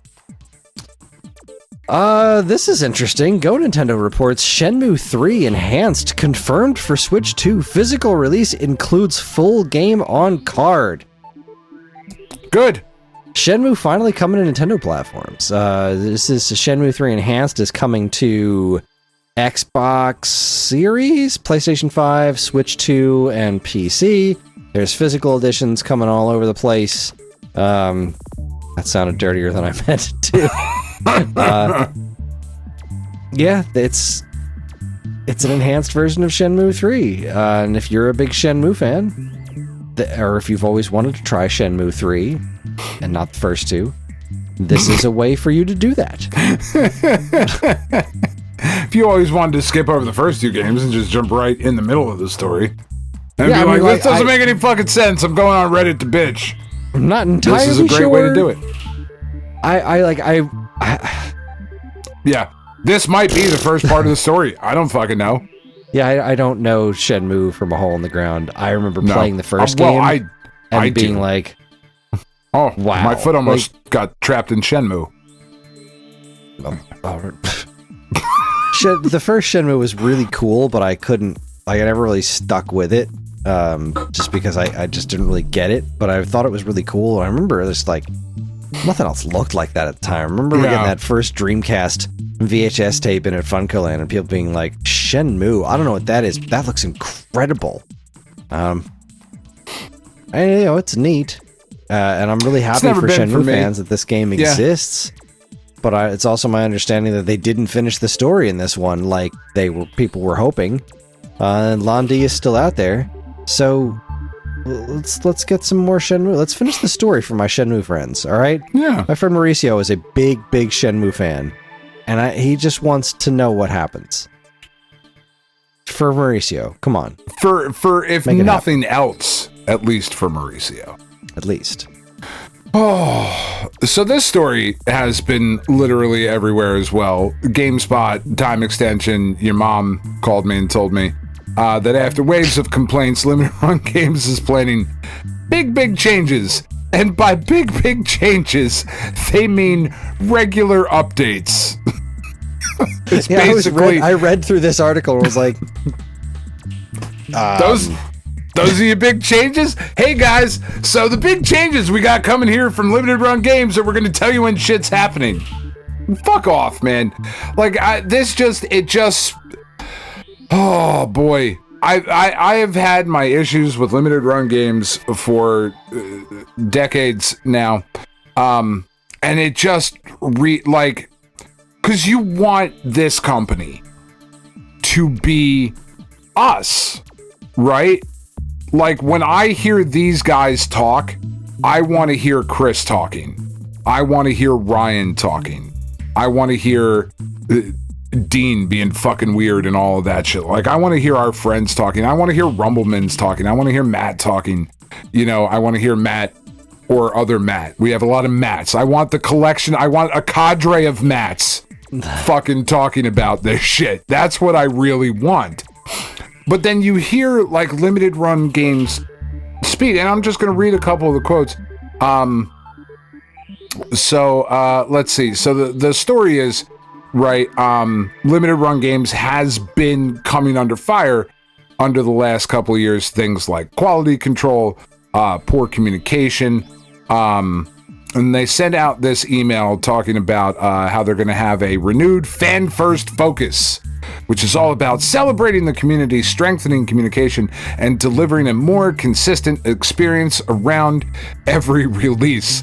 To which I saw a lot of people respond with, "Oh, so you're just going to release the shit you said you were going to release then? Cool."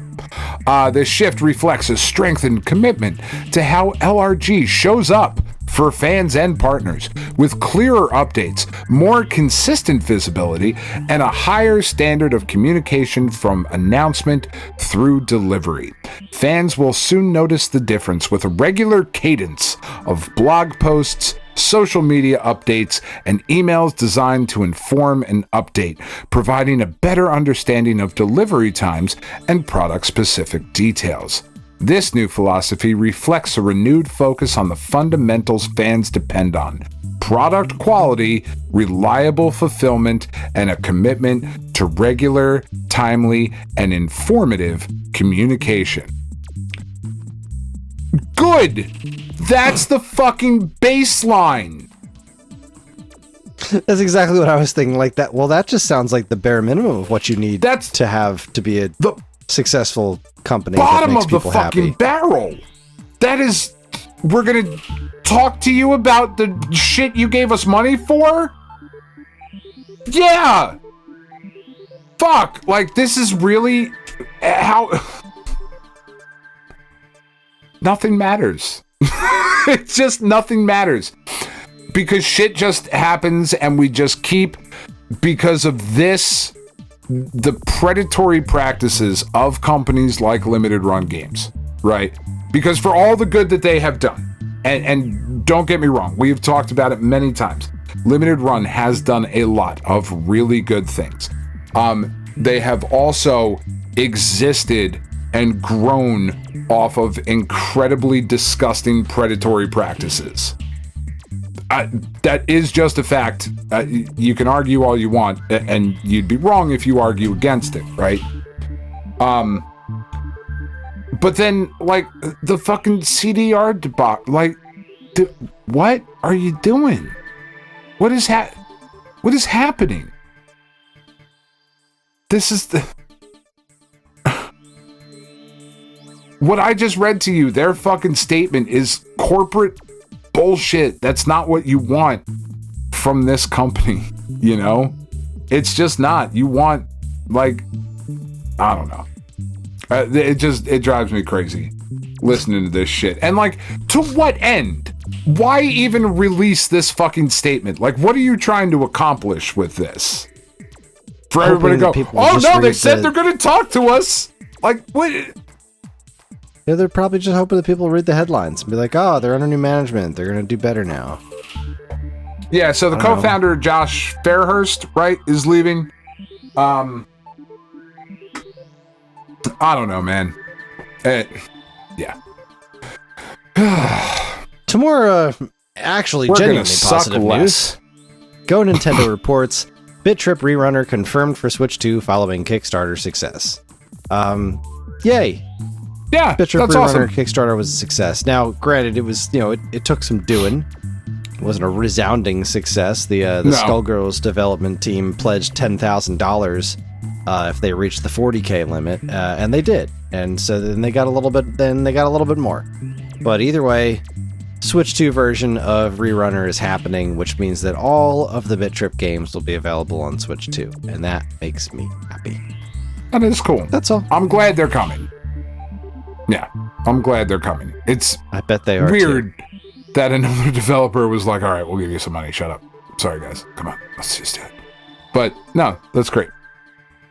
This one I don't know how to feel, right? Nintendo Life reports that Tomb Raider 1 through 3 remastered publisher responds to AI outfit allegations. Asper, or Aspear, I don't fucking know how you say it, I don't care, released a free upgrade for Tomb Raider 1 through 3 remastered, throwing in a new challenge mode and a bunch of fresh outfits to anyone who downloaded.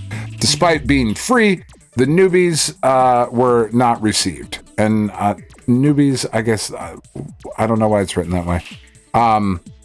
Shortly after launch, players began reporting inconsistencies in the new outfits. I'm not going to say fits, you fucking chode. With strange symbols and odd details leading many to believe that they have been created with AI. The theories only gained credibility when Giovanni Luca, the lead artist on both 1 through 3 and 4 through 6 remastered, revealed that he was not involved in the art direction of this new patch, announcing that none of the original developers were involved in it either. The Tomb Raider, so the team responded to the Tomb Raider community. We hear and appreciate your feedback regarding the recent challenge mode update for Tomb Raider 1 through 3 remastered.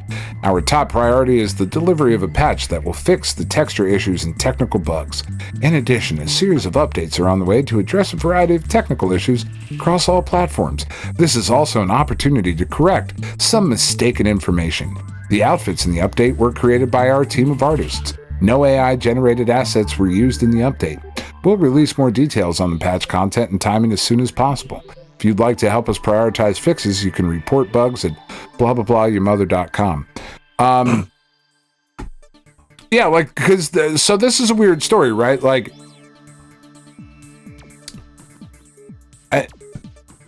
some people aren't good at art, and that appears to be the case here, right? Like, these were just kind of shitty looking outfits, and that it's an interesting thing that we've gotten to, right? Where like shit that looks bad is now like, oh, it's shitty AI. Like, no, that was just a shitty human. Like, those still exist too, right? Or maybe it wasn't. I don't know. I didn't look at them. It's an interesting kind of development in this whole world of AI versus human generated and whatnot, like claiming that things are AI when they're not. It does seem to me that the team at Asper, or Aspear, do you know how you say it? I think it's Asper. Asper? Okay. The team at Asper, Aspire. It's probably Aspire, right? Oh, it's probably Aspire. It is probably Aspire. That would be clever. I've had a lot to drink today because I didn't go to work. The team at Aspire could have, Kris, given the names of the artists. They did indeed neglect to do that. That seems like a pretty simple, like, well, this costume was created by fucking Joe, and then Stephanie did the gladiator one. You know, like, just say who fucking did it. I don't know. I don't know. They look pretty dumb, but they also they don't look any dumber than the rest of these games. Yeah, but also don't put them on. Yeah. As fans and customers, we can't accept this level of quality. We didn't ask for it, we didn't pay for it, and we're still angry. Okay. Speaking of dumb, Polygon reports Logan Paul gets ripped apart by Pokemon fans for being a poser. Yep. Yeah, so he said a bunch of stuff. Pokemon fans are just like, you're full of shit, sir. So either he's an idiot or he used AI to come up with a bunch of stuff to, make it seem like he's a Pokemon fan. Logan Paul Porque sucks. no los dos. Yeah. He does indeed. He has made a fuck ton more money than we have, though, so, he's got that going for him. So very much more successful than we will ever be. Yeah. But, doesn't make him any less of a douche. Not my cup of tea, sir. No. Nope, not my flavor of douche. Do they come in flavors, Kris? I don't know. I don't know. I don't think you're supposed to drink them, but... Don't tell me what to do with my hot body. Polygon reports the Firefly returns as an animated series with controversial creator Joss Whedon's blessing, so we know it's going to be awesome because Joss Whedon does great things. Is that what we were supposed to ad-lib with the story? I guess. Yeah, no, I don't know why they needed to throw this controversial creator Joss Whedon's blessing into the headline here, because it just seems like it's just a small piece of the story. It really does. Involved. They weren't going to do, this was originally his thing, and they weren't going to do any more without his blessing. Yeah. They got it. That's the story. They basically had to be like, hey, Joss, we're going to do this, and you're a fucking twat, so don't say anything about it. And he was like, okay, I won't. Is that how I imagine that conversation went, right? Like, I'm projecting, probably. I think, but look, seems likely. I love Firefly. Not quite as much as Evan does, because I don't think anyone does. But no, I don't think so things. Either. I love Firefly and Serenity. I've read the additional comic stuff, which is all very interesting. Yeah. And I think that the time period that they're doing this in is really cool, because it's always bothered me how we went from the last episode of Firefly to the beginning of Serenity. There's some incongruities there that have bothered me, specifically like Mal's attitude towards everyone else on the ship. We didn't get to see Book leave. We didn't get to see Inara actually finally leave. Like, I'm very curious about this. I think doing it animated is the perfect thing to do, because doing it in live action means you would have to now do it after Serenity, and because those 30 and 40 years olds are now 50 and 60 year olds, exactly, and they look different. They would have to play older versions of themselves, and not that I don't think that would be an interesting story. Like, I certainly wouldn't mind seeing what they all are like now, having been in space all this time. What actually happened to the Alliance after Serenity? Like, I would like to see some of that, but not as much as I would like to see more adventures of the Firefly crew at their prime before Serenity happened. And as long as it looks good, I think they got the whole freaking cast back, minus Ron Glass, because he's dead. Everybody else is on board. And we have AI to take care of that, so fuck it. Ron Glass is back too. There we go. Yeah. I see this as an absolute win. I see it as nothing but a good thing. This is as good as this was ever going to get. And yeah, who knows? Maybe if this is some sort of rousing, smashing success, they will do that post-Serenity thing. Like, they could change their minds. Who the hell knows? Please don't. That's Please don't. You don't want to see that. You don't. Dude, Nathan Fillion was just Guy Gardner. Come on. They're not ancient and decrepit. No, but they're also not fucking Firefly. Firefly was fucking sexy and cowboys and all of that shit. And you don't want that. You don't actually want that. I do. I love a story of what happens next. Nathan Fillion was Guy Gardner. Nathan Fillion was not Kyle Rayner. Like, let's not fucking cross the streams here. You know what I mean? Like, they didn't cast Nathan Fillion to be the hot, young, new Green Lantern to take the series in a new direction. Because he's a fucking fully grown adult. Like, it's okay. That's the thing. I would like to see what these characters are like older. I'm very curious. I would like to see that. I think that's an interesting story to tell. Maybe. I don't think not so. But just not as necessary. I would be happy to see it, but I don't think it's nearly as necessary as this. And I'm thrilled. I love Firefly. Can't wait. Firefly is cool. Fuck Joss Whedon. You know, I think it's really not. What I mean, maybe. I don't know. Maybe he's a generous lover. Or isn't that what he got in trouble for? I'm sorry. I feel like I should know this. I don't. I just know we don't like him anymore. I don't remember why. Moving right along. Yeah, it doesn't matter. Gizmodo reports. I thought this is something you might care about because I know you were talking about this, Kris. Yeah, Voltron Legendary Defender forms a physical collection after the Netflix delisting. So Voltron Legendary Defender, the 10-year anniversary is happening now, which seems fucking nuts that was 10 years ago. But Voltron Legendary Defender, no longer on Netflix, but you will be able to pick up a brand new physical collection did we have a release date in here? I don't think so. No. Okay. They will be putting out a new version or a new physical collection of Voltron Legendary Defender, which is awesome. That show was fucking dope, and I wish it did better than it did. I mean, it stuck around. It had a conclusion. It ran its course. I know, but I just wanted more. I'm sorry. I was reading this wrong. Again, I've been drinking all day. It's a $50 collection. It ships out on March 31st. It is a DVD set. It's not Blu-ray. Yeah, that's kind of silly. So I find that... Yeah, I find that to be a little goofy. But it's $50. Like... That's not a crazy price for an 8-season, 78-episode DVD set. And at least this way you'll have it, right? Because this is where we get into that fucking scary conversation of like, Netflix just delisted it. Why? I don't know. They didn't say.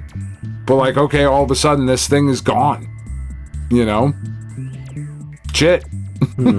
That's not cool. I didn't really understand. I never really followed this show's fandom. I watched it religiously. I was thrilled with it all the way through. Apparently there was an awful lot of fan distaste towards the end of the series. Like they kind of made Shiro gay, and the community didn't care for the way that it was handled because I don't think he was gay enough, or he was supposed to fall in love with somebody else, or I don't know. But I thought the show was great. I thought it was a lot of fun. I enjoyed it. I thought it was a brilliant reinvention. And I actually started a rewatch not that long ago, and then I got distracted by something else. I should really get back to this. That's what I was watching at the gym. Ugh. I'm so dumb. I keep forgetting to I've been at the gym none of my shows, I don't really want to watch any of the shows that I'm watching. I forgot that I was watching Voltron. I'm going to get back to this one. Hell yeah. It was good stuff. Yeah. I do think it's weird that it's on DVD. That is weird. Is that... I wonder... I really wonder what that looks like now. Right? Because Penn and I were walking around the store the other day. We had to run to Target for something. Or was it Target? I don't know where the fuck we were. It might have been Walmart, Best Buy, somewhere. We were at some store, and it was like, you know, a bunch of new release movies that we were looking through, but it was like DVD, Blu-ray, 4K. Like, what are we doing? No, pick one. Fucking just stop it. Why? Who's still... not who's still buying DVDs, because, like... You can go to the thrift store and get DVDs for $1 and like they still look fine and whatever. But why are we releasing new things on DVDs? Have people not jumped to Blu-ray players in the same numbers? No, definitely not. Really? Yeah. I don't know. That seems weird to me. Because like the jump happened like 15 years ago. Yeah, and a lot of people just never bothered making the jump because streaming happened. Yeah, well, I guess that's fair. Huh. So a lot of people still have DVD players, but not everybody upgraded to Blu-ray players. It's kind of a weird thing. This is a weird... Yeah, anyway, I take it all back. Fuck physical media. Go to streaming. Rounding things out, Go Nintendo reports, BuzzFeed is shifting to AI game creation, and they say Nintendo inspired them. Whoo boy. So, What? I'm just going to read this as is. BuzzFeed is known by most as the outlet that has cranked out an endless amount of lists and quizzes that figure out what Harry Potter house you belong to or in which minor friend's character you are. Meaningless fluff for the internet, but nothing that did any real damage or hurt anyone. Well, it seems BuzzFeed is looking to change that, to change what they're known for, and it's already not going well in terms of public reaction. BuzzFeed is apparently shifting to AI game and app creation, taking a shotgun blast approach with a variety of different AI-built experiences. While the decision is troubling in and of itself, the company's statement about the, quote, guiding philosophy behind their AI endeavors makes even less sense. Apparently BuzzFeed is forging this AI road ahead thanks to inspiration from Nintendo. The guiding philosophy comes from an unlikely place, Nintendo, the gaming giant's principle of lateral thinking with withered technology, taking maximum creativity out of what already exists, is branch office's North Star. We don't need to build our own foundational models or compete with big tech. We just ask one question: what's already here, and how do we make it genuinely fun? Okay. I'm sorry, I can't say it any better. We don't want to speak for Nintendo, but it's not hard to imagine that many in the company would be horrified to know what BuzzFeed has pivoted to AI game creation thanks to inspiration from Nintendo. See, the whole thing, first, AI is not withered technology. No. It's the current technology. Yes. The whole notion of lateral thinking with withered technology is what got us stuff like the Game Boy, right? Nintendo takes stuff that's easy to get, inexpensive, and well-established, and then tries to do something interesting and creative with it. That's how we got the Wii. That's how we got the Game Boy and the Game & Watch. Like, because they had thing. a dude named fucking Gunpei Yokoi who was fucking crazier than a son of a bitch. And without that dude, like, his fucking contributions to the video game industry, I don't think are properly lauded, right? To where you have a bunch of fucking jackasses like BuzzFeed being like, oh, this is what Nintendo's doing. Thanks, guys. This is easy. Good job. It's a great idea. Let's make some AI-generated apps. Not Yay. what it is. Yeah, no, missed the ball on that one, guys. Boy, oh boy. Oh, that's it. That's week-old news. I had such respect for BuzzFeed before this. That's really This was a troubling. lot of crappy news. I'm glad there were some good stories, but this was a pretty shit dour week. week. Ugh. I didn't even put in all this shit. I don't know. PS3 put out a fucking update.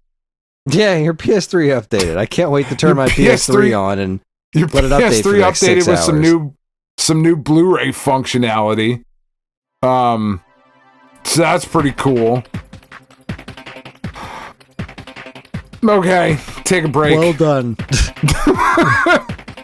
Nailed it.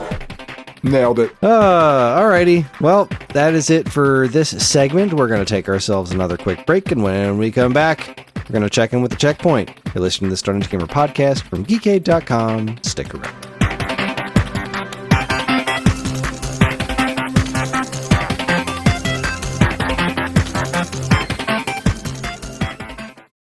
Do you miss the days when you'd get a fresh issue of Nintendo Power in the mail every month?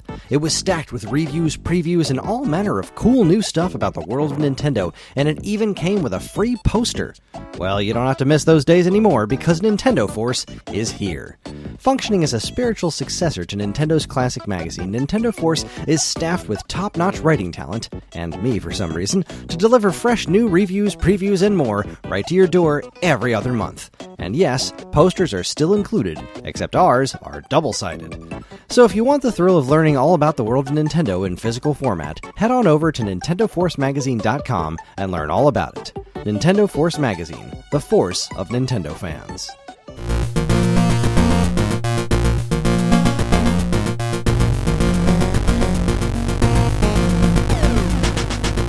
All right, everybody, we are back.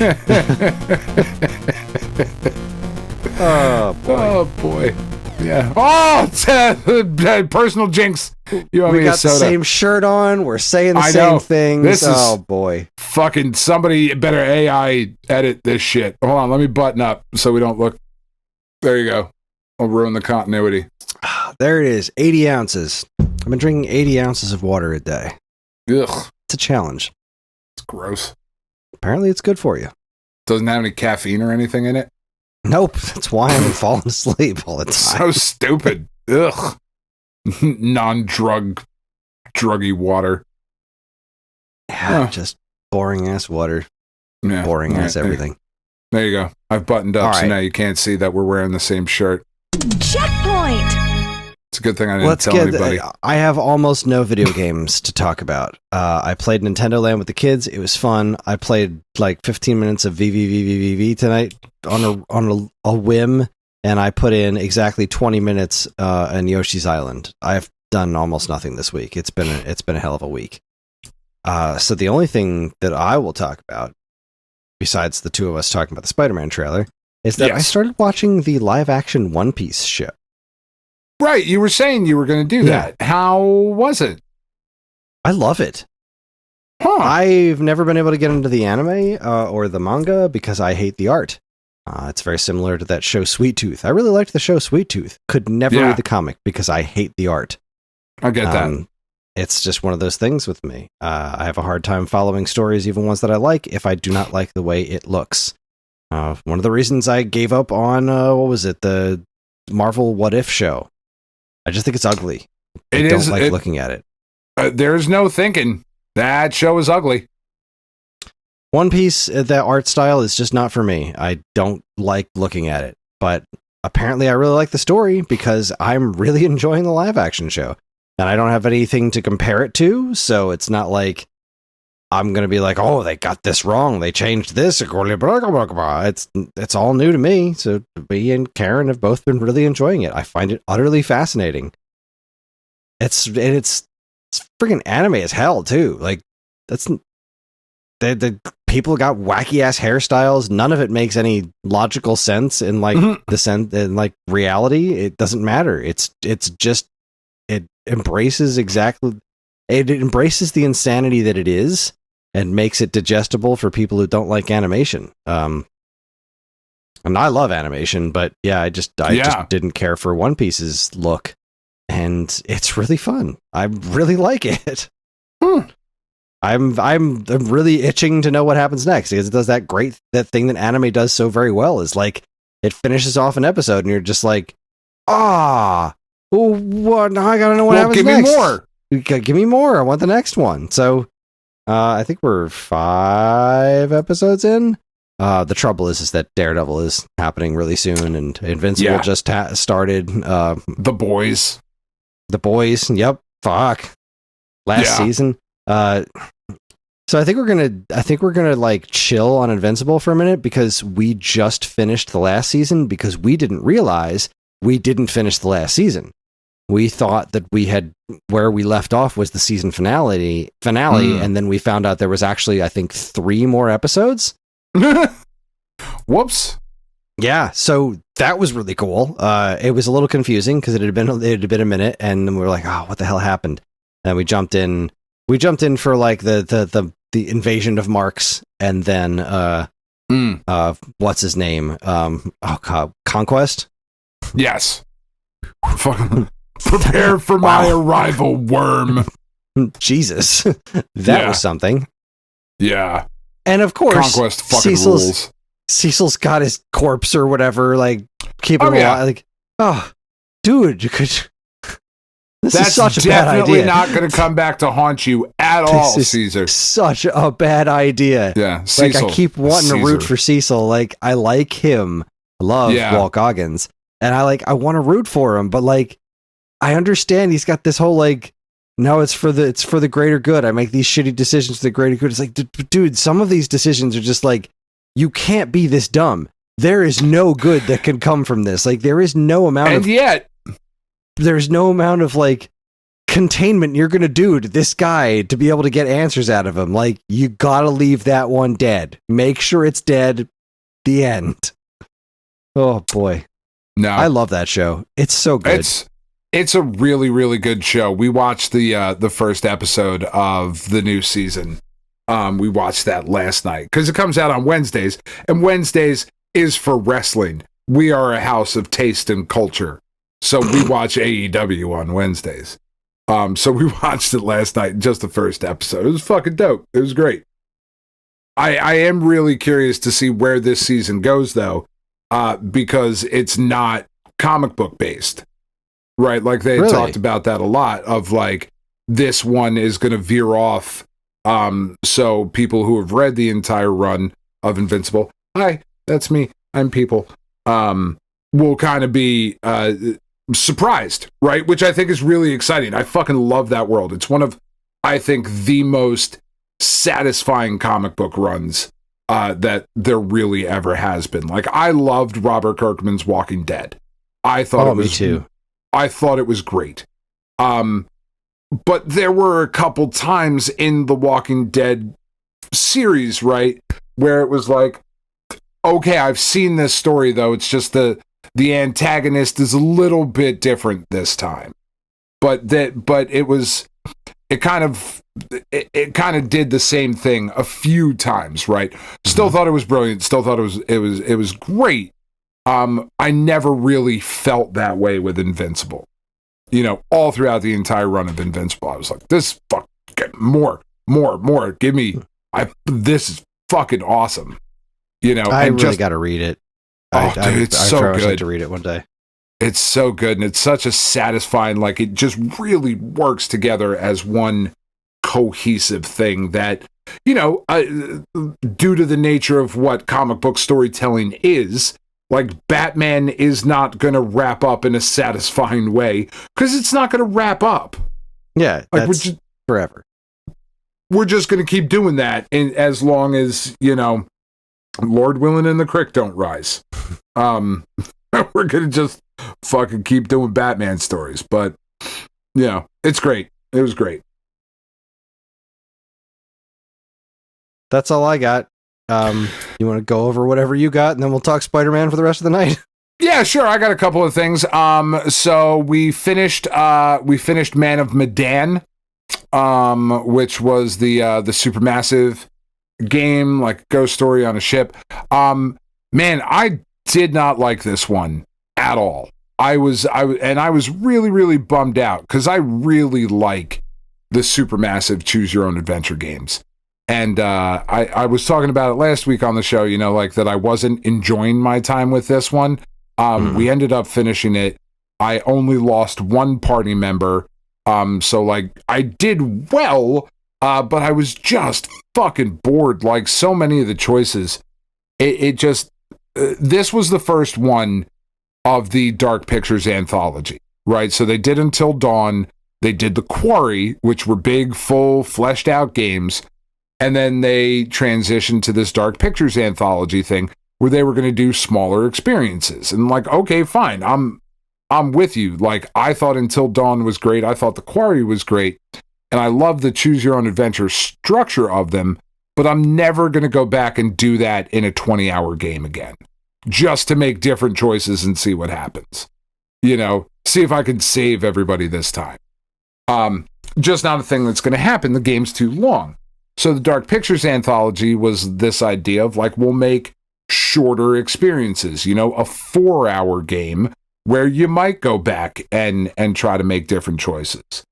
And boy, does it really show that Man of Medan was their first attempt at this, because it just, for me, really didn't work. That I felt like so much of it was missing. And I thought it was a cool story. Like it's a ghost ship and people are going crazy and they're seeing things that aren't really there. But like the characters looked like shit. The setting looked great. All of the background pieces looked really high quality and the ship was really well detailed and all of that stuff. But man, the characters just didn't look good. It looked kind of unfinished, you know? And it really bummed me out because I've enjoyed everything else I've done from them. I'm looking forward to Directive 8020 because, as I've said, space is fucking terrifying. So I hope this is great. Man of Medan just did not blow my skirt up even a little bit. What is it? What is this? Man of Medan? Is that what you said? Yeah, Medan. Yeah. Oh, okay. All right. Stars Shawn Ashmore, who's in it for 10 minutes. Quote unquote like, stars. Yeah, like there's a point very early in the game where pirates come and take over your ship. And Shawn Ashmore drives away. Like he steals they're on your boat. So Shawn Ashmore goes and steals their boat. And it's very clear at that point that Shawn Ashmore's character could die in that moment. And wouldn't that be so tragic? But if he lives, he's just gone until the literal end of the game. And like he never reconnects with the main characters. He comes back in like a post-credit sequence. Like he just fucks off and that's it. He's just gone. Like he's either dead or he's in the post-credit scene.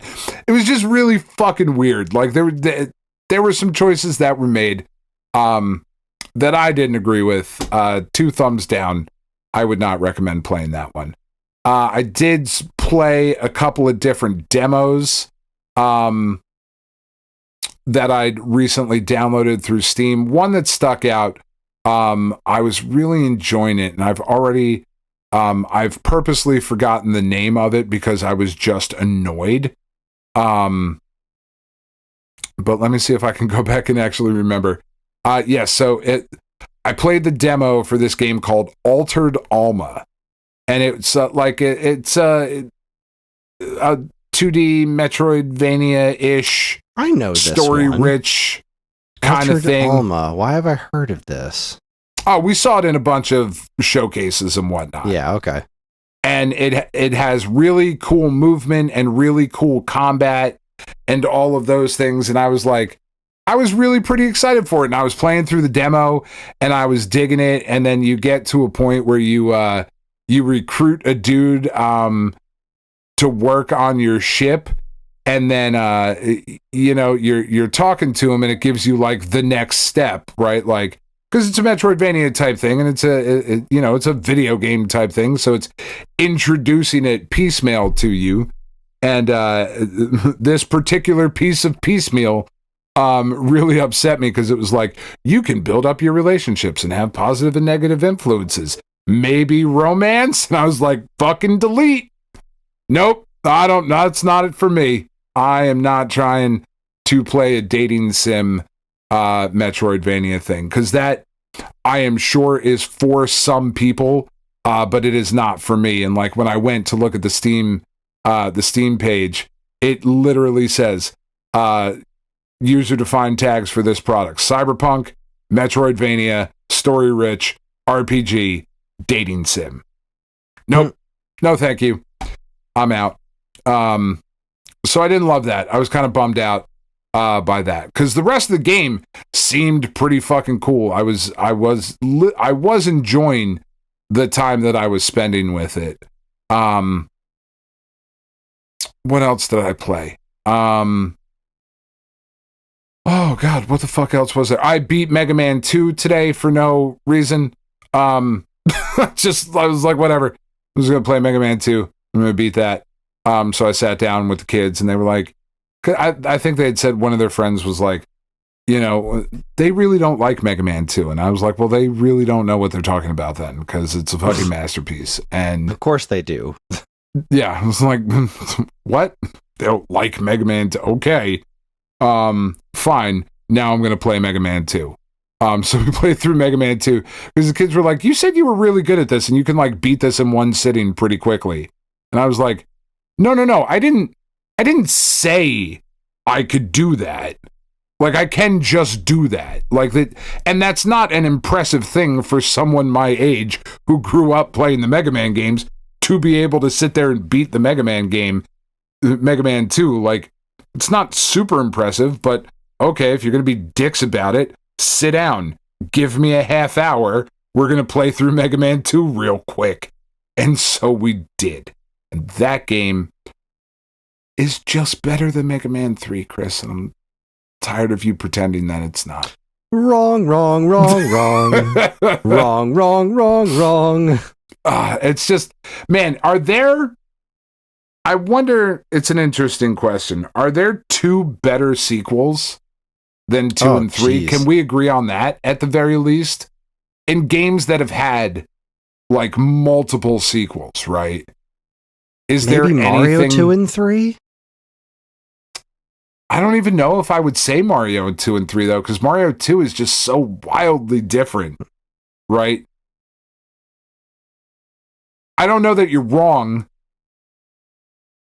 I don't know. It's an interesting kind of thing because the jump from Mega Man to Mega Man 2 was just so massive. It was just such a huge leap forward. Street Fighter 2 and 3. Yeah, okay, yeah, that's fair. So that's Capcom. Yeah. So Capcom, if they make a shit first product, give them a minute, they'll get it right. Mega Man 1 is absolutely not shit. Street Fighter 1 is a shit product. Yeah, no, I know. But Mega Man 1 is great. Mega Man 1 is a genuinely good game. It's just not as good as 2 and 3. Yeah. 2 and 3, I think, are just as close to perfect, if not perfect, as you could possibly get. You know? And then we were sitting there, we were dicking around on PlayStation Plus, and the kids were like, is that the hamster ball game we used to play when we were like 5 and we would get up and dance in front of the TV? Like, you can just stream that on the... Like, we can just play that right now and we don't have to hook up the PS3? I was like, yeah. I'm like, okay. So we're just going to play that right now, right? And I was like, I mean, if you want to play this thoroughly average hamster ball Marble Madness type game, yes, we can do that for a little bit today. So we played hamster ball again, which they used to love. I used to talk about it on the show all the time. We would play, Daddy, can we play the hamster ball game? And then when I would beat a stage, it played this like cute little tune, and the kids would get up and they would do the happy hamster dance in front of the television. And Penn refused. Like, I knew Roddy wasn't going to because he's a man now and fuck you. And that joke is funny on multiple levels, right? Because he's like a man now, but he's a man now. So, like, that's funny. That makes me happy anyway. Fuck you.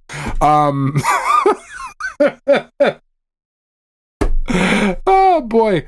But I was like, Penn, do the fucking happy hamster dance. And she would not perform for me like a trained seal. And I was very upset. And then she asked me to get them something for dinner tonight because I didn't go grocery shopping yet. And I was like, you wouldn't do the happy hamster dance like you did when you were 4. And you expect me to feed you? Bullshit. You can starve. Call a friend. I hope they have food at their house. Let this be a lesson to you.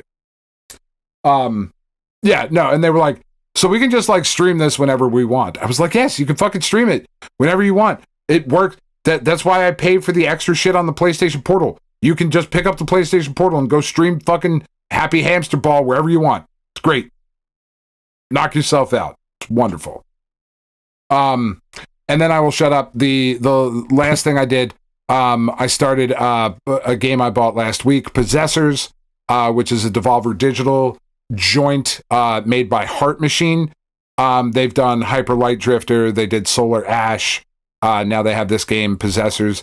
I spent about maybe a half hour with it. I was just doing it before the show, but it seems really, really cool. It's fucking gorgeous.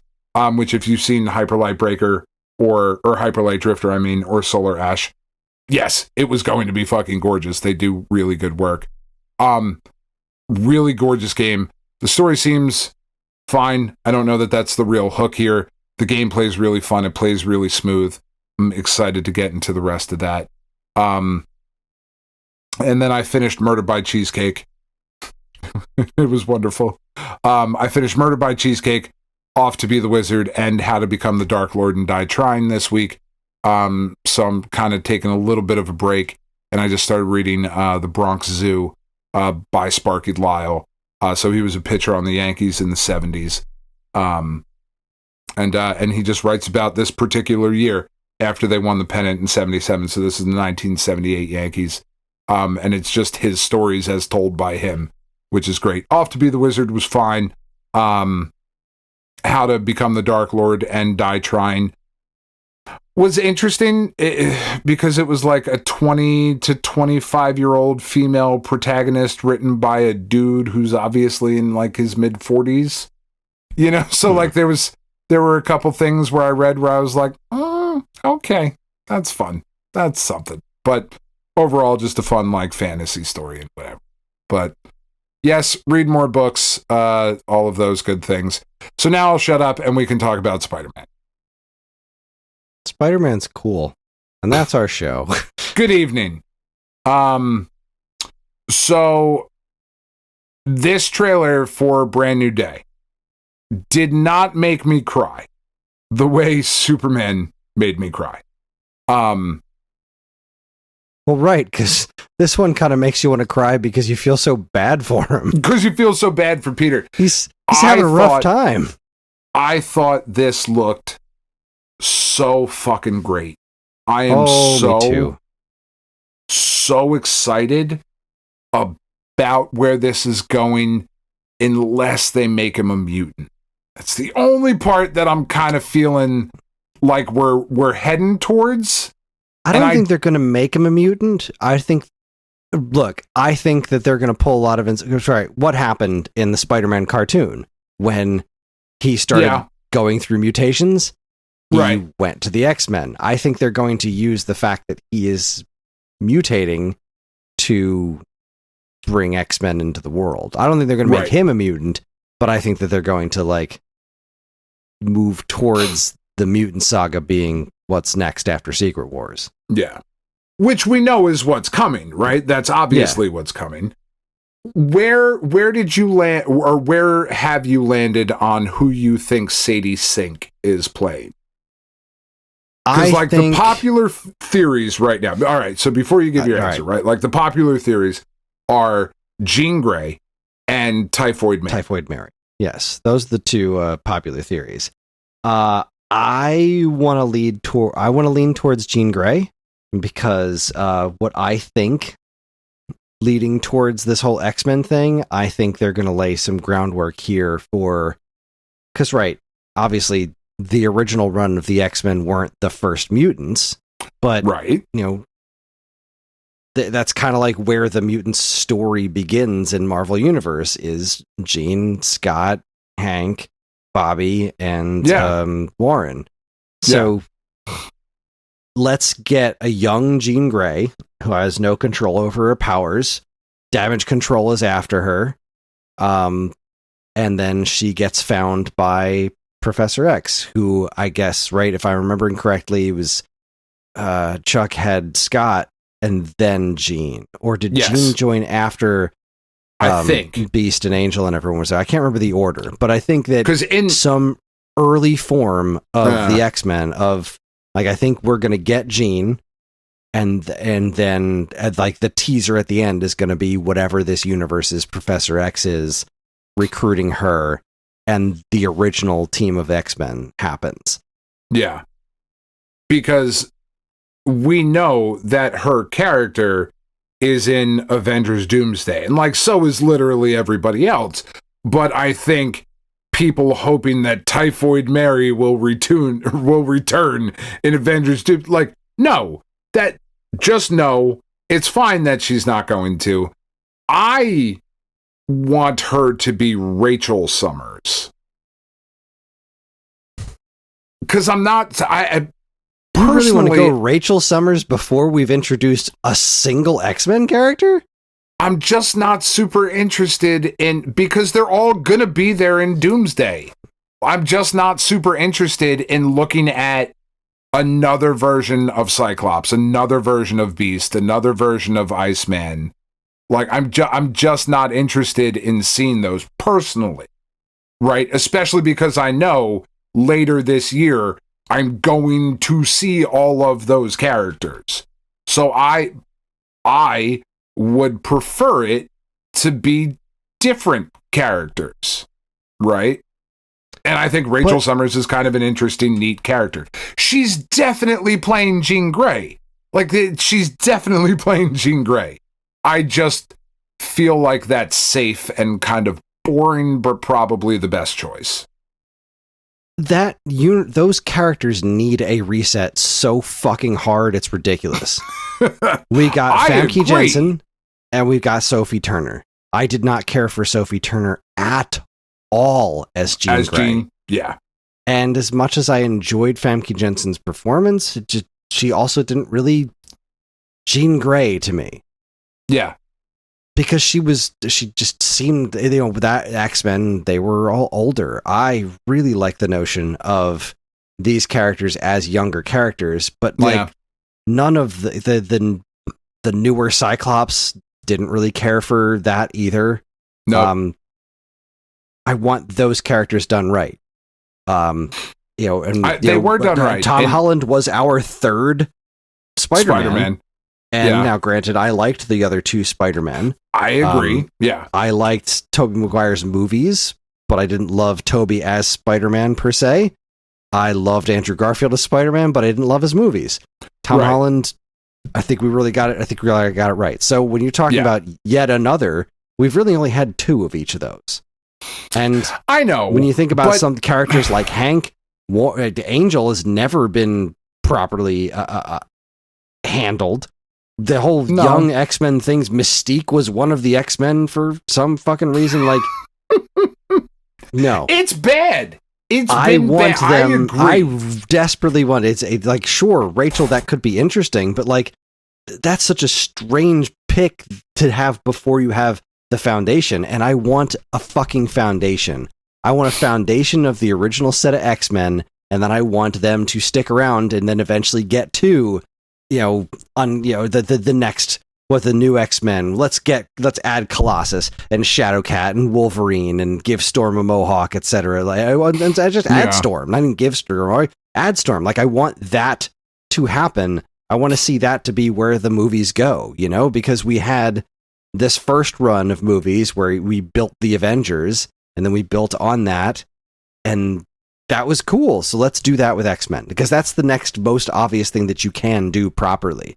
And they already kind of like, I loved Fantastic Four, but it's so weird that they were this alternate reality thing that just kind of lands here. And is this going to be our Fantastic Four for a long time going forward? Like, Pedro Pascal ain't getting any younger. Like, no, he's already 50. Maybe we should have started with younger Mr. Fantastic so that we could have that continue going forward. But that's neither here nor there. My thought is, at least my hope is, that Sadie Sink is Jean, and it's going to lead us to proper X-Men movies. She's definitely Jean. It would be, if she is anyone other than Jean, debuting in this Spider-Man movie with the very clear, like, fucking, like, you're mutating, like, you're mutating, Peter. If she's anything other than Jean, knowing that she's going to be back in Doomsday, it would be super weird. I just hate those movies so very much. Wait, which ones? That the Fox X-Men movies, God, do I hate those movies. I'm just, like I said, it's a personal thing. I have no interest in watching any of that again. If I want to see those characters done right, I'll watch X-Men 97, because they absolutely do them right there. I'm fine with that. But they're so different in X-Men 97. I want to see those characters done right in live action. I loved X-Men 97, but I want to see them done right in live action. And X-Men were like the sacrificial lambs for modern Marvel movies. Like, well, they didn't have to be. They just ended up being shit movies. But they weren't shit movies. They were. They really are. By today's standards, but they were such a step up from what we had been getting, and they were massively appealing. I think the first X-Men movie is flawed but very fun, and I love the second movie. But I do like the second one. I don't love in the toilet. I loved the second one so very much. I like Nightcrawler in the second one, and then pretty much after that. The third one was so bad. But God, it's so bad. I really like First Class. I think First Class was First great. Class was good. Had problems, but I think First Class was really cool, and then didn't like anything after that. Nope, boy, but First Class was like movie? A whole different can of worms. First Class was like a whole other thing, and I know they tied them together, sort of, but like it never felt connected to those first three movies. It never felt connected to those at all. So, no, let's get a proper continuity of X-Men stuff going in the MCU. She's Jean. Yeah. Let's fucking go. Do we see the Hulk in this movie? I know we see Banner. We saw him in the trailer. Yeah, I think we see Hulk. Tiff's theory is that the scene that everyone is talking about. So spoilers if you're one of those people that like doesn't watch trailers, and we should have said this a little bit ago, I guess. But spoilers, in the scene where they have very obviously digitally removed whoever is under Spider-Man as he is jumping at the hand, right? They pulled that trick with No Way Home and taking out the other Spider-Man. There is another character there. I think the smart money is that the other character there is Daredevil. That seems to make a whole lot of sense. However, Tiff noticed that if you squint, in the formation that the hand ninjas are jumping, that there could be in that amount of space a very Hulk-shaped body jumping at Spider-Man and Daredevil. As in, perhaps Jean Grey awakens the Hulk from Banner, and Hulk remembers that who Spider-Man is, because Banner wouldn't know, but Hulk probably would. And isn't there some interesting storytelling possibilities there? And Daredevil and Spider-Man are actually fighting Hulk in that scene, not the hand. They do the hand stuff in the prison. I don't know if any of that makes any sense. I did think it was kind of a neat theory, though. And like, I went back and looked at that bit where Spider-Man's jumping down, and as you look at the hand ninjas jumping up, like, you can kind of see a fucking crazy hulked out Hulk jumping at two characters, which I think would be kind of neat. But like, the other character under Spider-Man is Daredevil. Like, that seems to be, I can't imagine, like, it wouldn't be Frank Castle jumping there. If Sadie Sink is playing Jean Grey and she's going to be a hero, that is not a position that Jean Grey finds herself in. That's not the way she fights, right? So it makes sense for it to be Daredevil, and I really, really fucking want it to be Daredevil. I think it's Daredevil. I just want him to get that recognition, like that fucking like upper echelon stat. Like, you're not just a TV show like, not that the TV shows are bad. The Daredevil stuff has been great, but I want him to be a movie star, right? Like, he's fucking earned it. Oh my God. Outstanding. Yeah. Just to no end. Look, and so, I think it's Daredevil there too. I think, the Screen Crush actually made a pretty good point that, Daredevil, it's entirely possible that at the end of this season of Daredevil, he's going to end up in jail, and the hand is coming after him in jail, and Spider-Man is there, and they break him out of jail, and they have to fight the hand. But there was another thing floating around that I thought was interesting, that these are definitely hand ninjas, but I also wonder if there's going to be any connection to the Ten Rings, because this movie is being directed by, I believe, the same director as Shang-Chi, and we don't know what's going on with the Ten Rings. Because at the end of that movie, Daniel Destin Craig, I think is the name.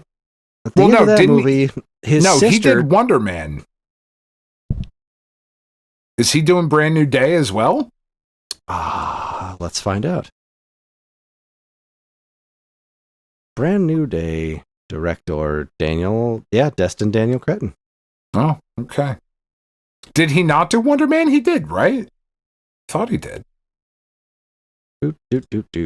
Let's see here. Films, Shang-Chi, Spider-Man, television, Wonder Man. Yep. Oh. Well, apparently this guy's like the best director in the world and my new favorite. Yeah, he's doing the good shit because Shang-Chi was great. And Shang-Chi I want to was know amazing. I want a follow-up to Shang-Chi. I want to know what... Yeah. Because his sister took over the 10 Rings at the end of that. Yeah. So... That's an interesting thought. If anyone's going to bring back plot points from Shang-Chi that have just been floating out there in the ether. Yeah. Also, Banner was in the post-credit sequence of Shang-Chi. Like, if anyone's going to bring this stuff back, it might be this guy. So, any sort of connection there between these hand ninjas and...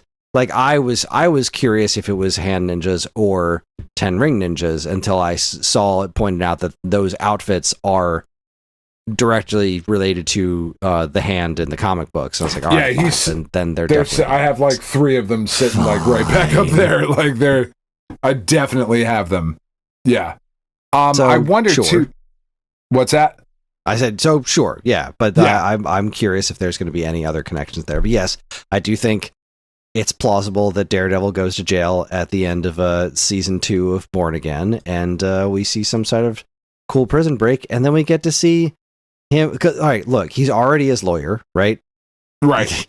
He has already been. He was in the last Spider-Man movie as a cameo. It would just be wonderful to see him in full force. It was great seeing Spider-Man and Punisher interact with one another. It's just great. This fits. This works, and the whole point of this is being more, street level Spider-Man again. So, I loved so much that shot of Tom Holland jumping, like pulling the mask down and then jumping off of the girder, and I love so much that shot inside the mask. Oh, it's fantastic. It was so great because it was so heartbreaking, because it was so isolating and lonely, and it was so very obvious that he did not have any of the tech heads-up display that we were used to from the previous trilogy and Iron Man and War Machine and all of that shit. But I also loved, as they pulled away from that, how his costume was rippling in the wind as he was like, it's not armor, it's not this skin-tight perfect thing. Like, it was just another nod to, like, this is a homemade costume, right? He's just a fucking dude again. And that's when Spider-Man is at his best, right? He was great in the fucking Avengers shit and Thanos and all of that.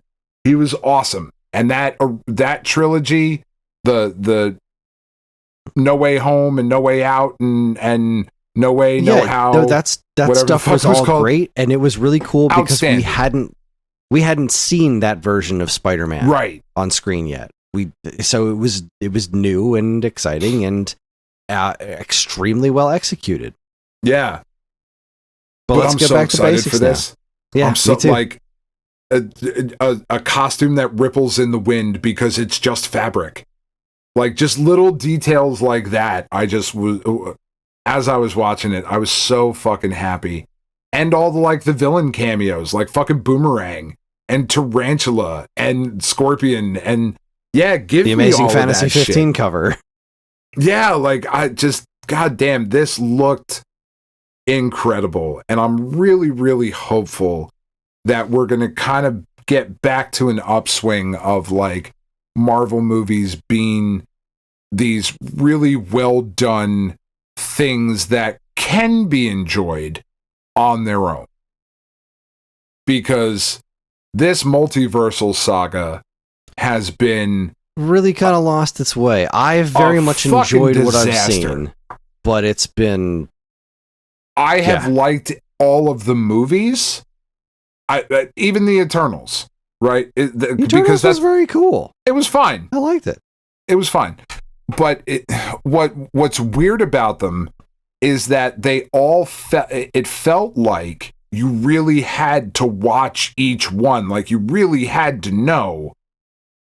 But then they also had nothing to do with each other. Mm-hmm. which is a weird place to find yourself. Like, we're telling this big multiversal story. We didn't actually go multiverse anywhere. We stayed here the whole time. We went to a couple places in Doctor Strange, but those were just like, oh, look, now we're animated. This is fucking fun. Now shit's strippy and now shit's nice. And fuck it, now here's Strange, Zombie Strange for some fucking reason. Because it's Sam Raimi. That was the fucking reason. You know. And I love that movie. I think that movie's great, Multiverse of Madness, but we didn't do any multiversal stuff at all. Like, it all stayed in this universe. We were just told about the multiverse. The other Spider-Man showed up, and Sure. Deadpool and Wolverine multiversal stuff. And there was some jiggery pokery, I guess, in Loki. But yeah, all in all, it's been pretty it just felt really safe. Safe, but also not necessarily aiming towards crowd pleasery stuff. Like, it was I just don't know what disjointed is definitely the word, because like Black Widow is technically part of the multiverse saga. Well, fucking shit, it is. Like, yeah, no, it's not. It's not. It definitely isn't. That.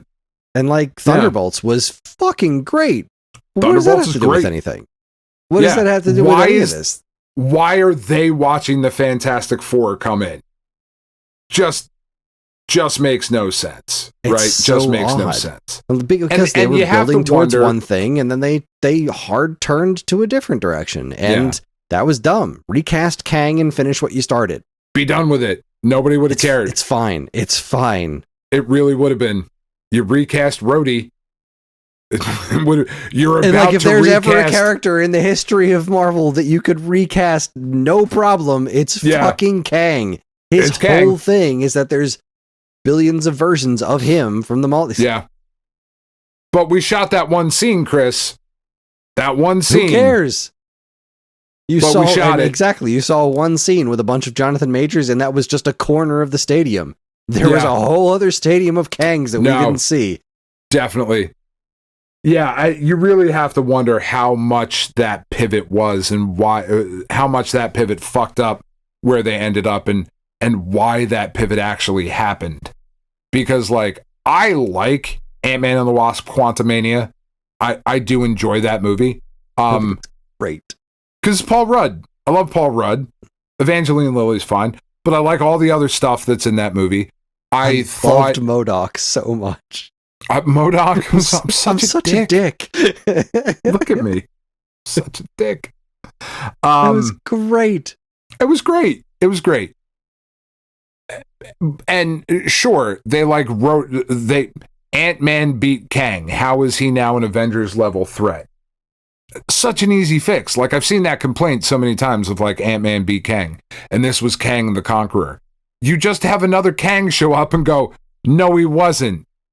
Problem solved, and we're moving the fuck on. Like, this wasn't hard. Because I gotta be honest, I am really concerned about Robert Downey Jr. as Dr. Doom. Same. Like, can he be great? Yes, of course he can. It's Robert Downey Jr. He can be great. I don't know. Like, I just don't know. I have faith that this movie is going to be great. Actually, here's what I have faith in. I have faith that Avengers Doomsday and Secret Wars are going to be a clusterfuck of fun. I don't know if they're actually going to be any good.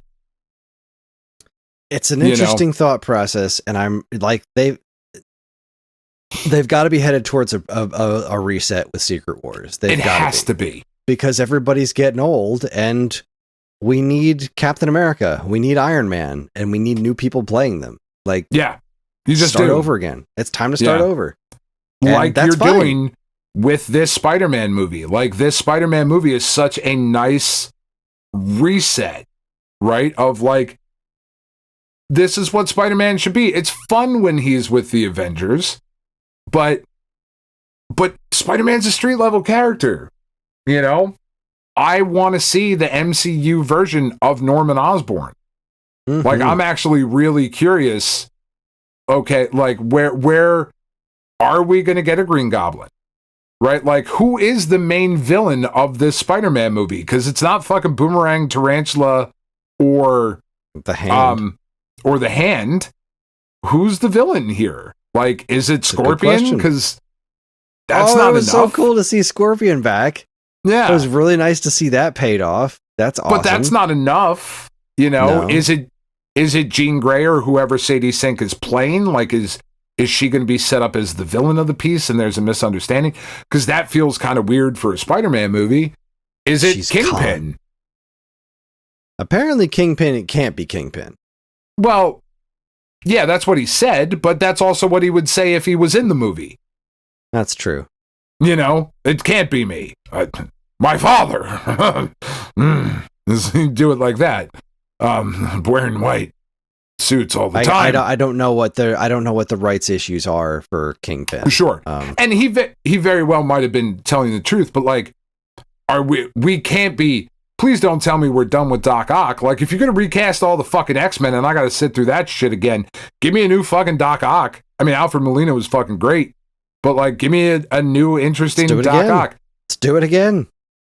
There was one thing that I noticed that just reminded me of it. When Peter is getting himself scanned, and like there's like a silhouette on the computer screen. It's like about halfway through the trailer. I don't know if it's Banner that's scanning him or whatever. But if you pause it, the body outline and the colors look very much like the Superior Spider-Man costume, and it even says superior strength and superior agility. I do not think it has anything to do with the Superior Spider-Man run of the comics. I just noticed that as like a fun little Easter egg. I was like, oh, look, it's a thing. It says superior and it's red and black and it superior looks... strength, superior agility, heightened senses, and enhanced perception. And if you look at the costume, it's kind of got a Superior Spider-Man vibe. Yeah, I can see that. I just thought that was kind of clever. Yeah. But like, are we not going to do a new Norman Osborn? Like, I like Willem Dafoe as it, but like, let's be honest, that whole suit was a little weird, you know, like... Right, and I loved the way they handled that in, what was it, No Way Home.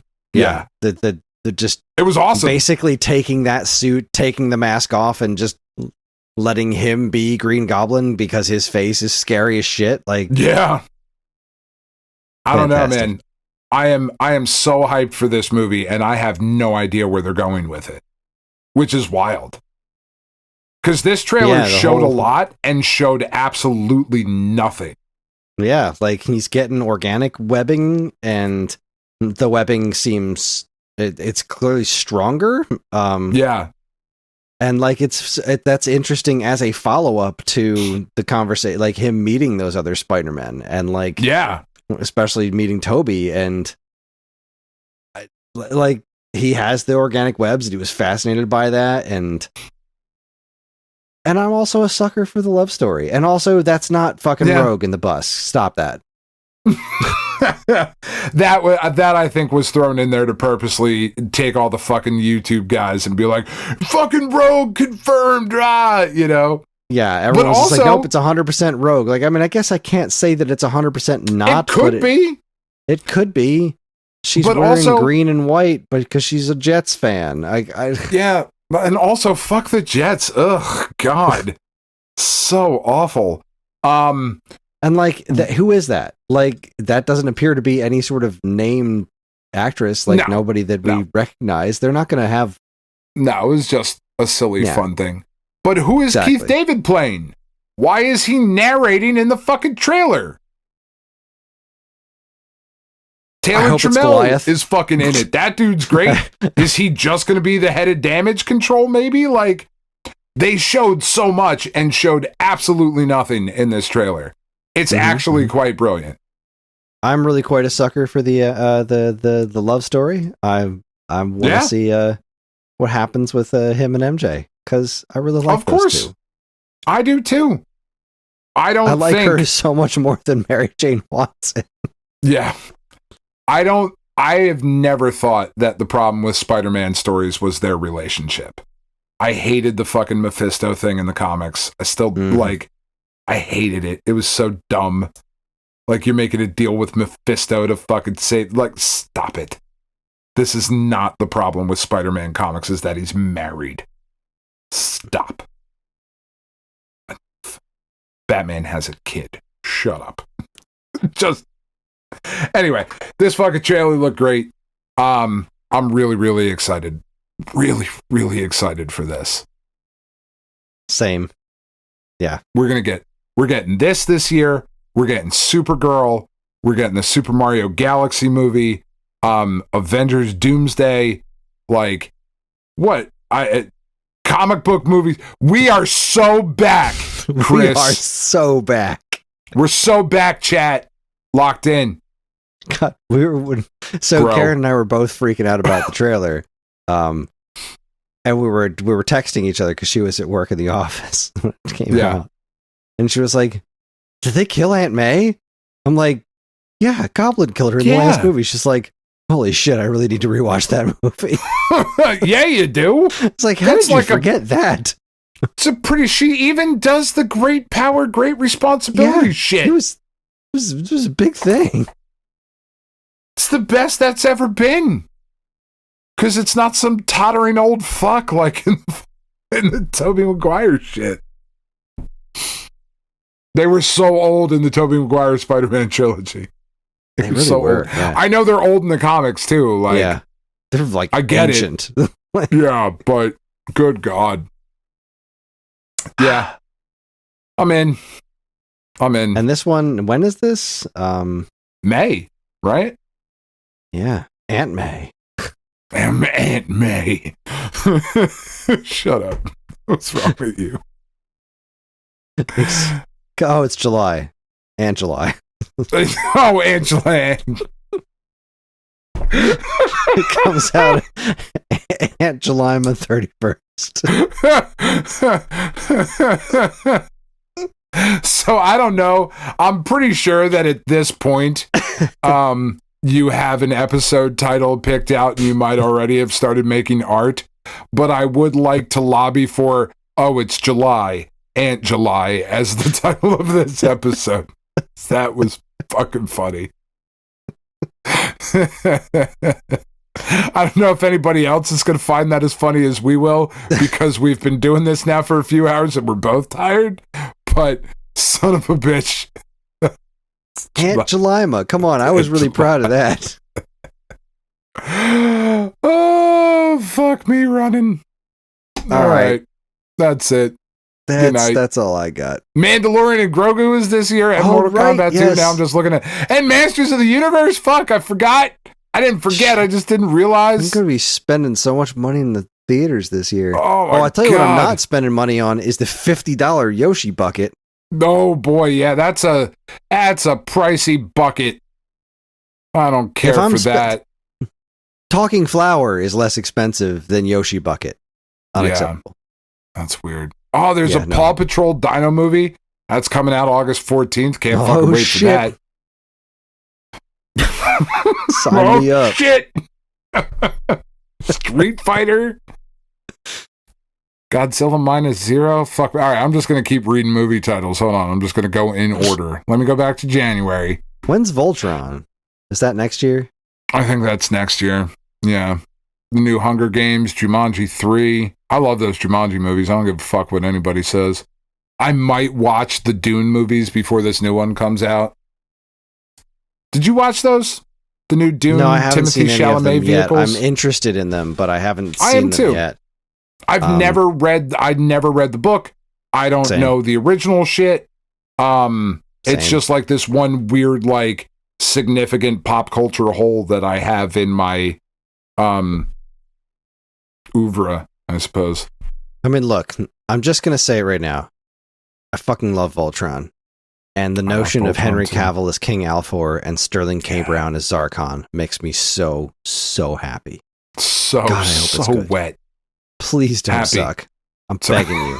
Voltron's incredible.